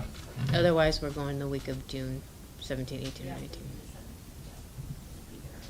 Which, I mean, if that's the way it rolls, that's the way it Mhm. rolls, but at least if it works, at least we can get started, because I don't know if we wrap it up in one. So, I mean, in that case though, being that we're in a little bit of a crunch, how far out of, appropriate process here would be to have an alternate, I don't know, if one of you guys would be available so that we could get this continue rolling, What time are the meetings? usually 4:30 or 5. It might be different in the summer though, with school being out. Yeah. I can potentially make it. Was to go earlier. Because we did schedule the night for 10 a.m. Yeah. That was on you. That was me. That was me. Actually, no, it was 6. I voted for 6, but. I wouldn't be able to do earlier than 4:30 though. If we were to try to do it like this Friday, in the morning would be awesome. Find out from them if that even works for them. Friday morning. I'm around most of the time. How about you, Teresa? Yeah, I mean, I have to change, that's fine, my schedule around, but this is important, so it's super doable. And So I'm I'm posting the your least plans? involved, I'm the least involved. It's all good. Walking the dog, fishing. I don't know, the dog, every time I see it, the dog is walking. Hey now, we got a loose leash, we got loose leash walking It now, was come on now. monster trucking you around the block up there the other day. No, no. I've seen that before. That's all too. you all Yeah. see, Oh, yeah. That's what you think you see. that's right. That's like one of those memes. Here's what my folks think I do, here's what I think I do, but here's what now. Here's what's I actually happening. do. Yeah. Here's some context to the situation. Okay. You good on that? June 5th, possibly in the morning? Okay. Possibly. Okay, Yeah. okay, Options. okay. All right. J, student enrollment, open enrollment, student discipline. It's not really open enrollment, but, I mean, we just have this in here, from the last time you looked at it, enrollment's been about the same, 803, 805, in terms of how we're ending the year. So that's about the same from the last time we talked. It's like out of districts holding strong. Yeah, just holding about the same, again. What was that number again? When we looked at it in the spring was 803, and in June, we're ending at 805.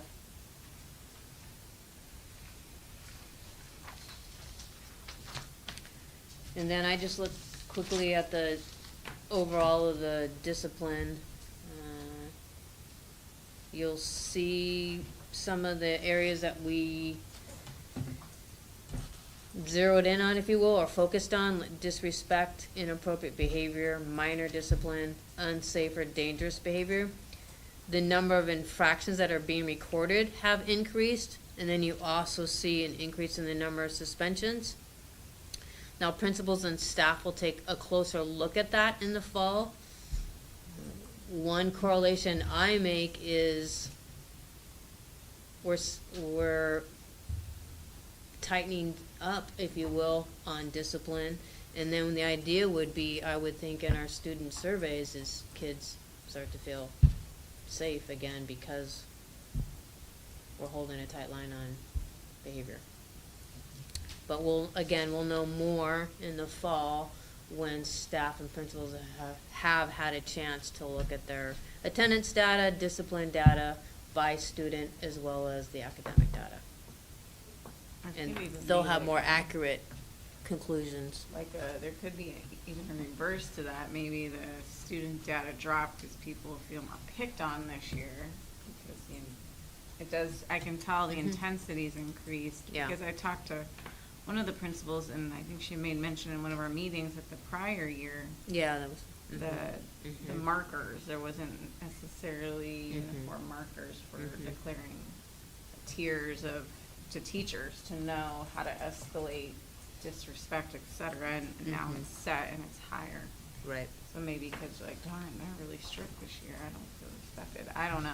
Yeah, we're gonna find out, and then Could see if be. it kind of settles in. And part of that is the education piece and communicating, right? This is tough love. Right. So there you go. Yeah, do what you're supposed to do and you won't get in trouble.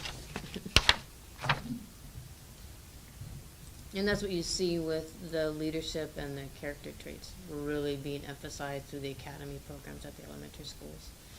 And then ideally we see that continue through the middle and high school. This is a long-term investment. It's a long-term investment, just like watching K3 do really well with their number sense and their early literacy. And the idea is we get to third and fourth and we're maintaining those academic results. Exactly. It's the long game. Okay. Okay, authorization resolution 2026-2027 for entry into the cooperative service agreement, North Idaho Region 1 Co-op for Nutrition Services, Food Services Department Supervisor Sherry Chapman. This is the cooperative purchasing agreement that every school district in Region 1 enters, and then they do the bidding for us to find the lowest prices of most of our food. There you go. Yeah, we do it every year. This is only presentation right now, though. So we're not at action yet. It's not an action. Oh, okay. It's just to Got it. sign a resolution, Okay. which is uploaded. Yes. Thank you.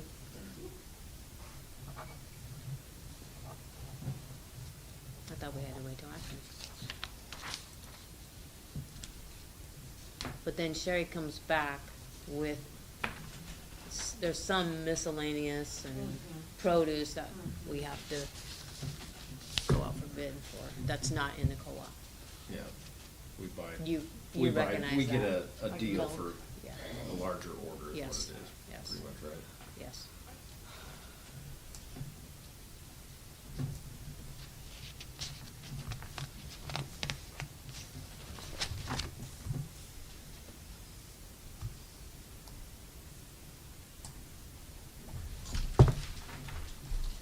All right, and then L, exit survey for employees, Superintendent Rich. Heather, this is for you.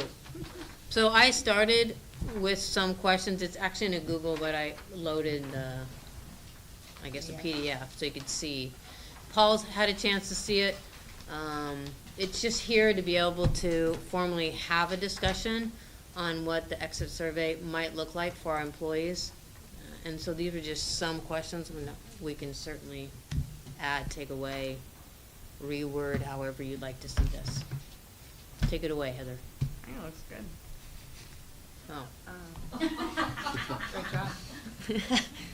I kind of like being able to capture from management down to food service, everybody, if they're willing Mhm. and wanting to fill the form out when they leave for whatever reason, so we can at least see things that maybe we can improve on at a board level.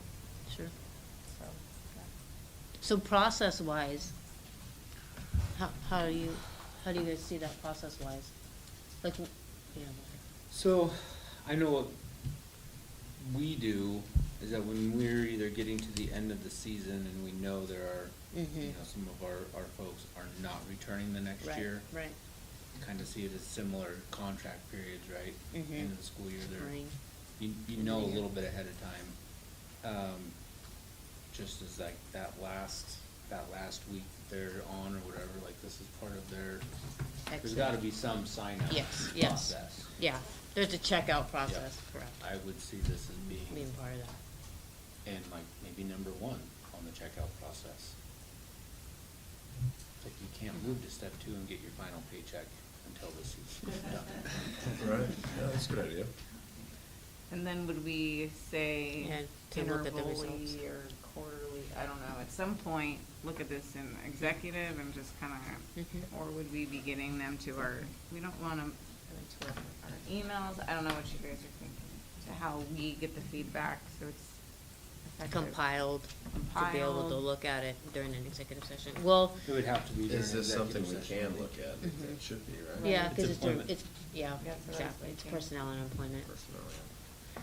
I mean, I definitely see one big time a year, which is now, where a lot of the people are leaving, just by the end of the year. So we would have definitely have a handful of surveys to compile that information and bring to an executive session. Then you periodically, throughout the year, get one or two others. Do you foresee like each of the board members getting like the raw data, the raw feedback, I or don't are want you to, thinking yeah. like? That's what I'm thinking. Mhm. I don't Which know, like in this, you can get the raw data. That's it, like we'd actually see what they Mhm. typed, like printed out. Mhm. I mean, I don't know if every single time someone leaves, we would have to sit in executive and go through it. I'm almost Mhm. thinking like semi-annually Mhm. or something by the Mhm. winter mark. There Mhm. was a group that was not coming back and Mhm. they were leaving at that For point. semester. Mhm. And then maybe that end of the year for the Yeah. rest. In May, June. Yeah, that makes sense. And we can always enter another, Some like a interval. quarterly time if we need to. Okay. That's what's nice about the Google form is it's shared with you all, and then you see the raw data. And then in executive session, the conversation can be what patterns are we noticing. Okay. That makes sense. And even an exit survey for students too, when we have students leaving. Do we have something like that? We do have something similar, and I do want to work with the principals to see for families who are willing to go one step deeper with us. Right. So that's how we got some of that information last time, is like, are you willing to, in the exit, are you willing to explain like why you went to an online school or transferred? And sometimes it's as simple as we moved, okay? And sometimes, for the high school, some of those reasons were, I want to finish faster and graduate and get out in the workforce. So, yeah. You get a few, we were too strict. You get a few, we weren't strict enough. But yeah, we do ask. And we try to compile that on an Excel sheet. Is there a way like For you to almost see it. with this to where similar you do semi-annual to where we can see Quarterly or. see what they wrote Mhm. just for our own Mhm. organic. I don't know if there's a way, like you said, you flush some of that out so the process would have to. Yeah. I don't know. Yeah, we could formalize it a little more so that it's more, like, we're looking at our enrollment and our discipline like 3 times a year, so we could pause Compilation, like and. you said.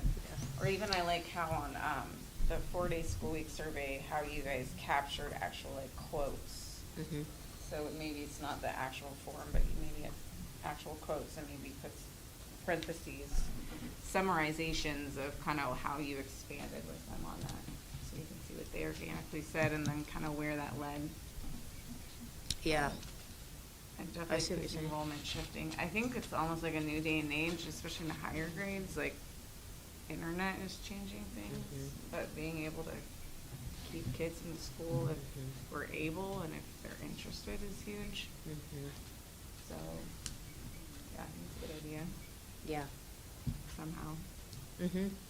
That Google lets us turn that into an Excel sheet, so you can see the raw data, and then. Chart. Then we graphic. went through and tried to summarize some of those patterns. Yeah. That makes sense.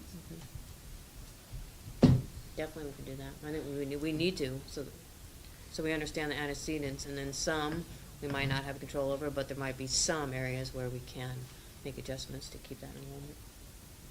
We might consider opening this up to teachers that aren't leaving too, Yeah, good point. to get some feedback of what's working. Yeah. And end of year, what you liked and didn't like. Yeah. Mhm.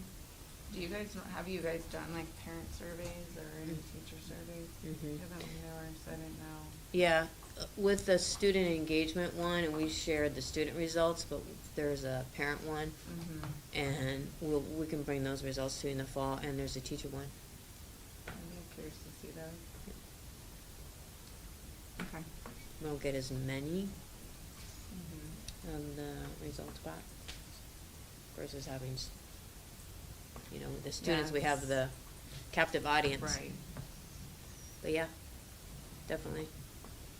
That's an important data point for us. And if there's any other questions you'd want on there, Teresa. Yeah, we can keep refining this. say not to make it any longer. Yeah, we don't want it too long and they won't fill it out. Don't make it 20 questions. Yeah. 9's good. You'll get a smiley face or NA. I know, I know. It's like don't offer any. Number Yeah. 1's pretty easy. Yeah. Yeah. Pick one. Yeah, mark only one oval. That's a test Yeah, involving That's what direction. it is. Yeah. You get 10% if you fill that one in. This will not be graded. All right. Everybody good with that? Yep. Okay, transportation director job description. A lot of different items on here tonight. There's a lot.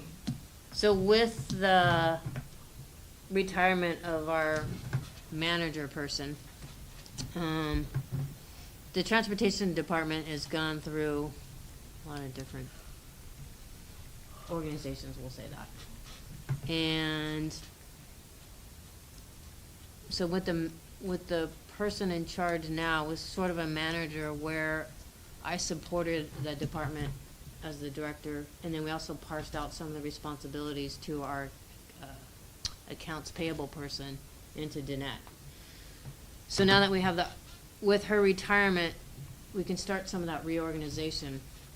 So we just brought back some of the responsibilities of some director responsibilities, if you will.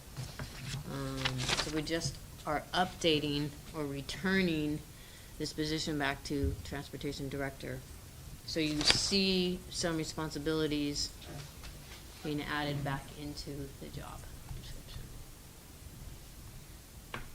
How is pay determined on this? Yeah. So, looking at the classified salary schedule, being a director and taking on these additional responsibilities, they're making more money. They'd be on a different column. And that's kind of where I was going. That's like why a we were going- Director title yep. versus a manager title, and the state pay scales are Yeah. two wholly different things. So they make a little more money, and the money is already earmarked in our budget, if you will. And just talking to a few directors who looked at our position and our salary, said you have to make it competitive. So by returning the position to director position and then being able to move them to a more competitive salary, people are looking at it again, this position. And we want somebody who's qualified. It's a big job. And then it lessens the load on some other Yes. people. So then they're actually earning their money. Yep. And it should be concentrated in the transportation department.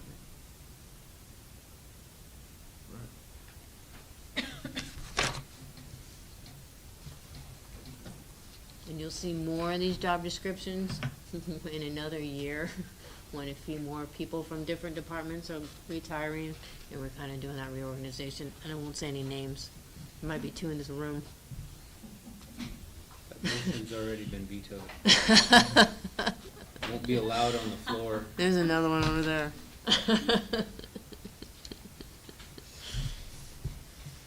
Okay. N, first reading of board policy. Board policy number 9305. This is our facility use agreement. Yeah. And I've made more changes since you had that hard copy. I'll pull it up on the monitor too. To me or? You're passing out the hard copies, and then I've made changes up here for them to see. And this is the first reading, so this is just some of me trying to capture some of the ideas we talked about.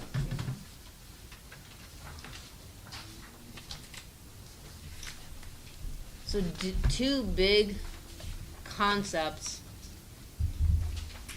that drove revising this policy is, 1, we now have the grounds, the field, sports complex, and we wanted organizations to be able to rent the field, the grounds, sports complex. So that has been added, and I'll go through that. And with that new bill, 516, where our education unions and also our parent groups, they came back into the picture. We wanted to talk about how they can use the facilities without necessarily needing the liability insurance. So this is what I came up with so far. So is the waiver new? The waiver is new, yes. So what we talked about was what we learned, and we talked with our risk management person, is that you have SMA who's going to need to hold meetings in our facilities. But they don't necessarily need to have a $500,000 liability insurance coverage to hold a meeting. We also learned through this process, PTO uses our building to hold meetings. That's fair. So we wanted to include them. If you're holding a meeting and there's no activity or event happening, we created this waiver. Should SMEA or PTO or any other organization run an event like movie night or donkey basketball, then we would want them to have the liability insurance coverage. What about like boosters? Do they have meetings? Or is that They PTO? off campus. We would include them. So I try to include service organizations. If you're having a meeting, you can sign this waiver. As soon as you move into an event or activity, you would need to fill out or have the liability coverage. Makes sense. So the group that works out at the high school in the morning, where does that fall? They have insurance. School. 'Cause Bill had made a comment at the Oh, yeah, graduation they have the party about insurance. that, and I was like, you did? He was like, we just renewed our insurance. Yeah, they put Yeah, us they on have as an insurance added policy. insurer. Yeah. Oh. Yeah. All those organizations that use our facility have that liability insurance. What group is that under? Like, It's, Tanny, do you remember Yeah. the group in the morning? They did it private, didn't yeah, it's a, they? I think one of them took out. yes, one of the members has it in their name. it must be Bill or something. Yeah, okay. Okay. Yeah.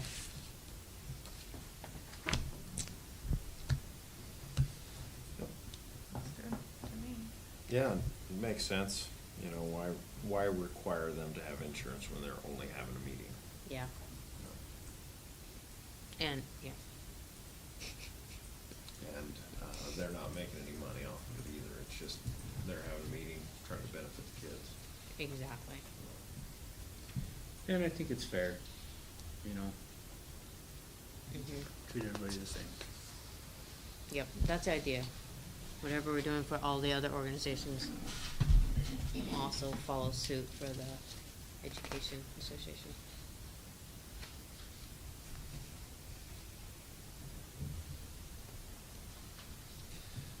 Yep.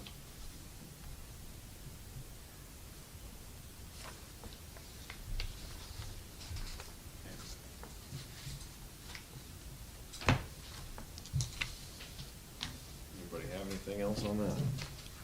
Nope, looks good. Okay. Oh, second reading of board policy number 401.04, new number 5220, assignment and transfer.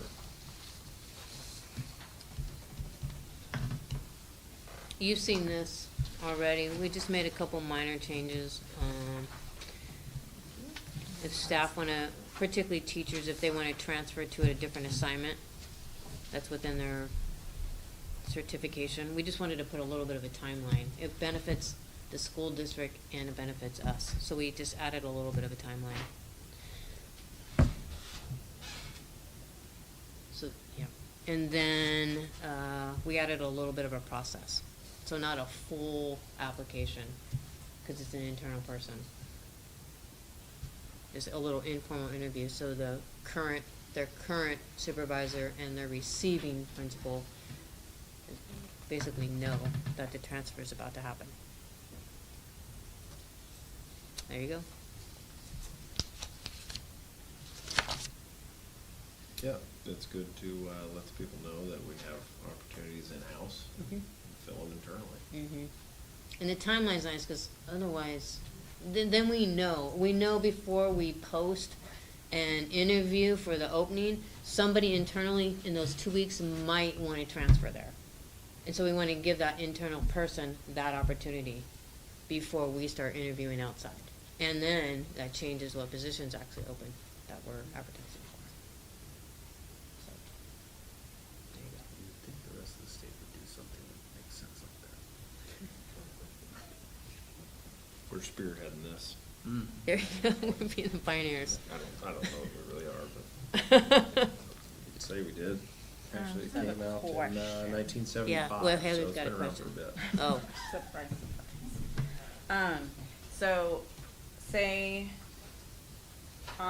like we have these, like, hypothetically, we have these principal positions. If it's a teacher to a principal, Mhm. and it says, informal interview, does not apply? Cause we still would want the formal interviews for like a big move like that, or is that just like a teacher in one classroom to a teacher in another? Yeah, it's, promotion. yeah. Like a lateral? It's a lateral move, good question. And their same credential, right. If they're a teacher applying for a different job, Mhm. then you're going through the full application process. I see, okay. Is that verbiage in here? Lateral? Yeah, maybe simple lateral move. Yeah, I don't know, because that might be why I'm confused. Well, I think Yeah, they've it's, never- instead of the yeah. word lateral, it's just it's a being called a transfer. transfer. But. Given see notice of where- their teaching assignments Be gray related to area. grade level buildings. Yeah. It hasn't been for them, but I get from the outside how it could be.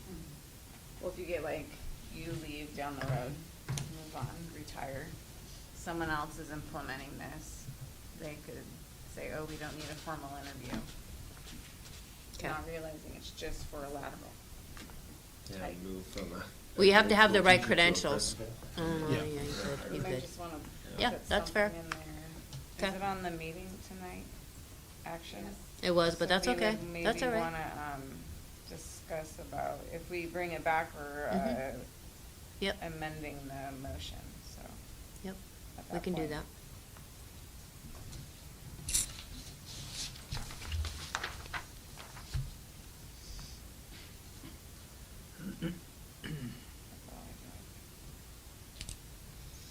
So, what's the right word to use?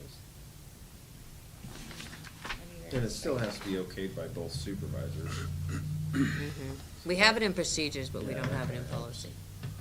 So that's a good, we can just add that. Position to position.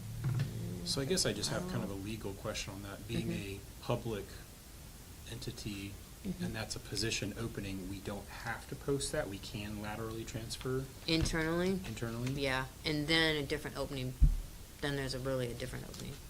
Okay. Mm-hmm. Okay. And that actually happens Because- every year almost. Yeah, there's Right? usually When some You have transfers. to move around the staff, especially with declining enrollment, where then you have kind of holes Attrition. in there, and you have to fill positions, try to do it internally Before you decide what's really open. As far as I know, If- Alan, within that's the a good state of question. Idaho, it's just the education, like, department that has the ability to do that, because for all the other departments that I'm aware of, You have to we post can't, it. it's all open Yeah. competitive. Hmm. Yeah. But that's through DHR, and we don't necessarily Operate. fall under the Division of Human Resources. We're a Division We're of under Human Title Resources of one. 33. Okay. Yeah, good question. Special rules. Yeah, Chapter it's kind of like the 33. state budgets, like, they can vote to not change the education cuts or whatever, like all the other departments that we got, but education didn't necessarily, or the other departments can get raises and then education doesn't, it's just different, for whatever reason.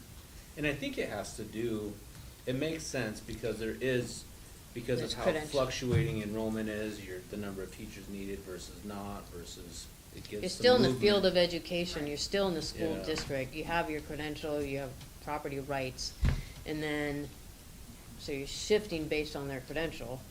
They're already employed at the school district, and then what's the actual position that's gonna be open? Yeah, it's just different. You could, Okay. I don't Under entirely certified understand it. staff, Mhm. second paragraph, first Mhm. line, you could Yeah. say, any person desiring to initiate their transfer from their current position to a New new lateral position. Yeah. And they have to be qualified. in You have order to have the do it, so- certificate. Because some teacher to teacher, you're not, like elementary. To a Can't- new can't go to high qualifying school. lateral position or something like that. A new qualifying, I don't know. You have to have the But right something like credentials. that, it seems like that sentence would fit something. To a You can new, say for which they are qualified. oh yeah, new lateral position to which they are qualified. I would use the word credential. Because a person be qualified and not have the credential. Okay, to which they are credentialed, Mhm. and then so on and so on. Okay. Oh, wait, I gotta write that. I know, write it down before. Okay. You're the one's gonna have to make the I'm like, motion, so. crap. Also Okay, to be- so a new lateral position to which they are certified? Yeah, or have the, Okay. hold the Are credentials. certified. Or what, Or hold. what did you want me to say? But, I know, mean, we do people alternate. They might have courses that they'd be able to. Or we'd have an alternate authorization. But we might want to go Yeah, through we the had to do whole, 3 of the those normal- last year for internal moves. Just have that, utilize the staff you can have in the best way possible. So we've asked people to move to different positions. 'cause that Like was the different best subjects. thing for the. Would it make sense, cause I think you bring up some pretty good sticking points on some technicalities. Would it make sense to table this one? Yeah, and so I can bring it get the right back? wording. Yeah. Yeah. It's not pertinent. Yeah, we tonight. could wait, yeah, we could just table it. Then I can mess with the wording and talk to SMEA. Thank you. Sorry to throw a wrench in that one. No pun intended. Oh. I just got that. Oh, boy. Oh, yeah. The That kids was- used to say that to me all the time, because that's how they knew me, Miss Wrench. Most people here call me by my first name, but everybody in Man, school, I'm slow. especially in middle school, called me Miss Wrench. So they'd walk around and be like, don't throw a wrench into that. All sorts of things about you. Coming from the lion. Lion. Yep. Lion head. I'm just, yeah, Brand. you gotta be able to love yourself, right? All right.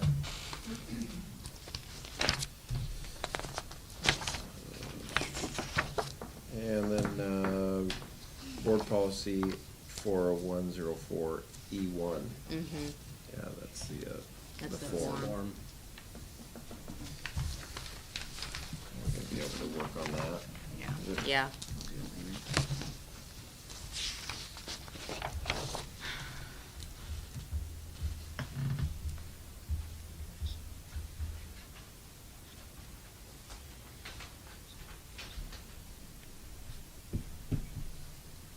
Moving on. Mhm. We'll probably table that one also then, Yeah, because we might add something into the form too. Yep. Okay.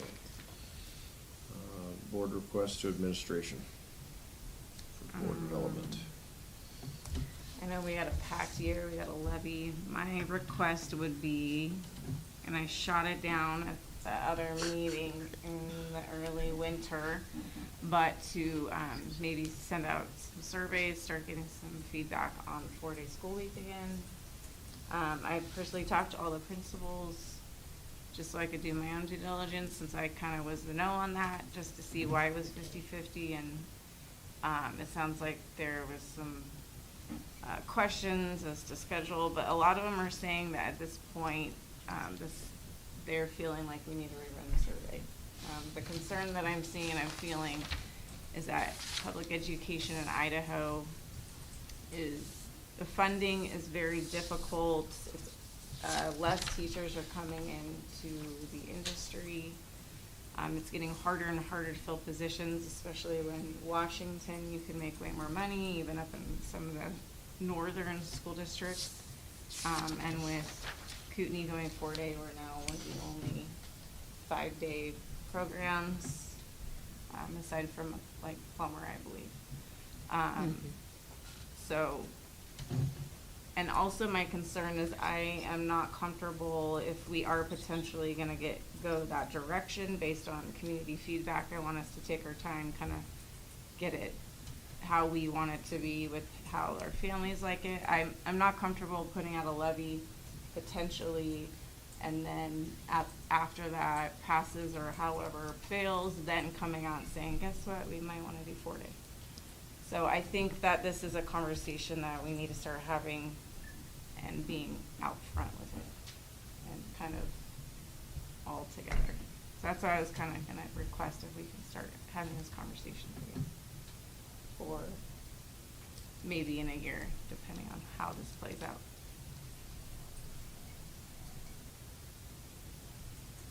Yeah. But it would need to be on the agenda for future, so I kind of want to put it out there in the wins. But that's. Yeah, we'll have to talk about the levy in July, because we have to have the exact amount and items the levy would cost. We have to have that submitted to the county like the third week of August. So July is certainly an appropriate time to start talking 4-day survey again and talk about the levy. I think response-wise, we'll get more responses once school starts. However, we can, what I'm hearing you also say is line those two together. So when we're talking about the levy, talk about the 4-day.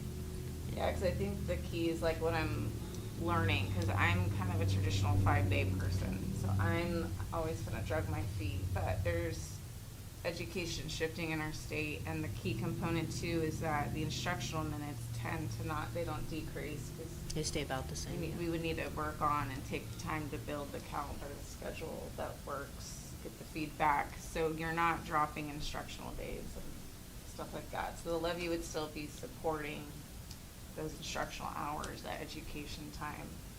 But I do see a lot of, Fridays, there's coaches that are teachers up at the high school. There's a lot of people having to get subs because, they're off doing games. There's a lot of our teachers who have kids in the district as well, who I've seen they would appreciate that extra day for planning, training, or family time, and they're missing their own kids' sports or their own family time because they're in the classrooms teaching.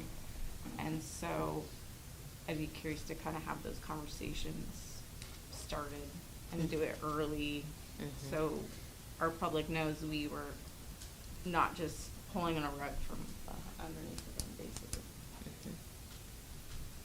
Yep. And we are one of the last holdouts. We are. Going to 4-day, where we're getting pretty close. I've had teachers basically say, like this year, say pay's not going up per the state. So that's something as a board we need, the pay is not very high, and you have other school districts that are 4-day, and I've had teachers basically say, like, we got to start looking at what we can offer families and teachers. I've also heard there's a lot of parents that are continually asking some of our principals that they would love extra family time, and they're kind of like, are you guys going 4-day or not soon? Because that's important to them. And then figuring out workarounds for that year with figuring out what to do with those, K through 5s. And those are conversations I think we can have, take the time to have them. But I just kind of wanted to get that out there to maybe start working on it. So that's my only request right now. I'd like to make a board request to go procedure 7400, part 3. Just would like to look at some verbiage in that procedure. Are you talking procedure or policy? Well, it says procedure, but it might be policy. Say the number again. Oh, yeah, the 7400 P3. 7400 P3. Yeah. Yes. So when, What's that? it's one of the policies. What's it pertaining to? It's the 7,000s with the federal Oh, okay. award. So when we we need to schedule one of our policy meetings because we've left all those 7,000 series in reading 1, and 7400 P3 is one we're supposed to now look at. So yes. That It is wasn't on. in the original readings, Correct. so I'd like to add it. Yeah, well, and what came through in the next round of required policies was that one came through. Okay, gotcha. So it is on my homework list, absolutely.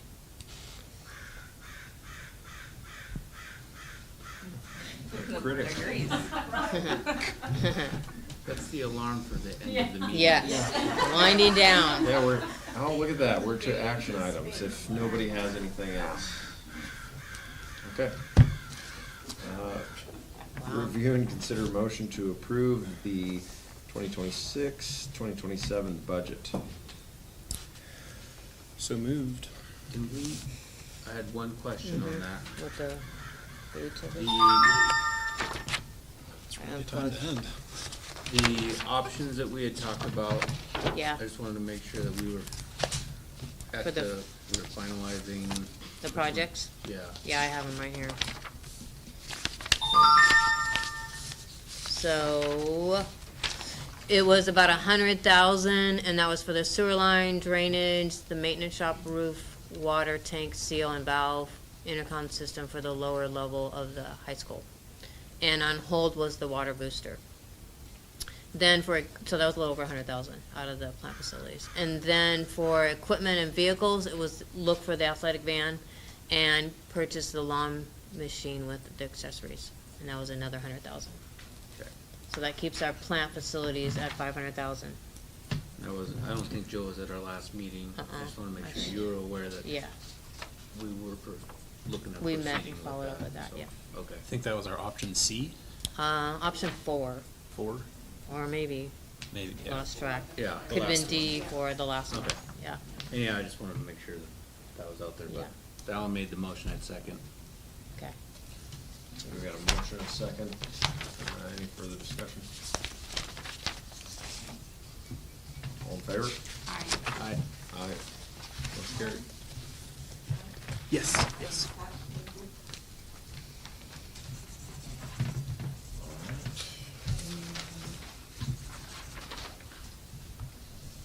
B, review and consider a motion to approve contract for personnel services between St. Mary's Joint School District Number 41 and Inland Northwest Therapy. This is an annual one, right? These are, Yeah. all the next few are annual. And our director of special ed, Suzanne Zikowicz, I always say it wrong, I'm so sorry, is here to answer any questions. Yes, if you have any questions. But these are our I can just typical kinda tell you what I did. annual contracts. Some of them are, yeah, you're bringing in specialists and some of them are not, right? Yeah, so the inland is our So Inland speech. Northwest Therapy is speech and NOT. language pathologist. Yeah, NOT. And Occupational. occupational therapist, and so the occupational therapist also had an assistant. And then I decreased, we had a 3-day-a-week speech and language pathologist that was virtual. I decreased her to 1 day and brought in an SPLA to work under our speech and language pathologist, so we can get all in-person services for the high school, Hayburn, and middle school. So Upriver will still be virtual, because it's very expensive to get somebody by the time you put in travel time and mileage, and because they get paid for the time and the mileage, which is like crazy, but anyway, that's the way it works. So we're just trying to keep the services, I really wanna get as much in-person services as we can, to help those kiddos and keep the costs down. This will definitely help us a little bit in that area. And then Lone Pine Behavioral Health is, Here, Let's do go one back, at a we gotta time. go one Oh, at a sorry. time. Yeah, So we're on we'll go to that inland next. northwest, yep. So I would move to approve the contract for personal services with Inland Northwest Therapy. Okay, we have a motion, a second. Any further discussion? All in favor?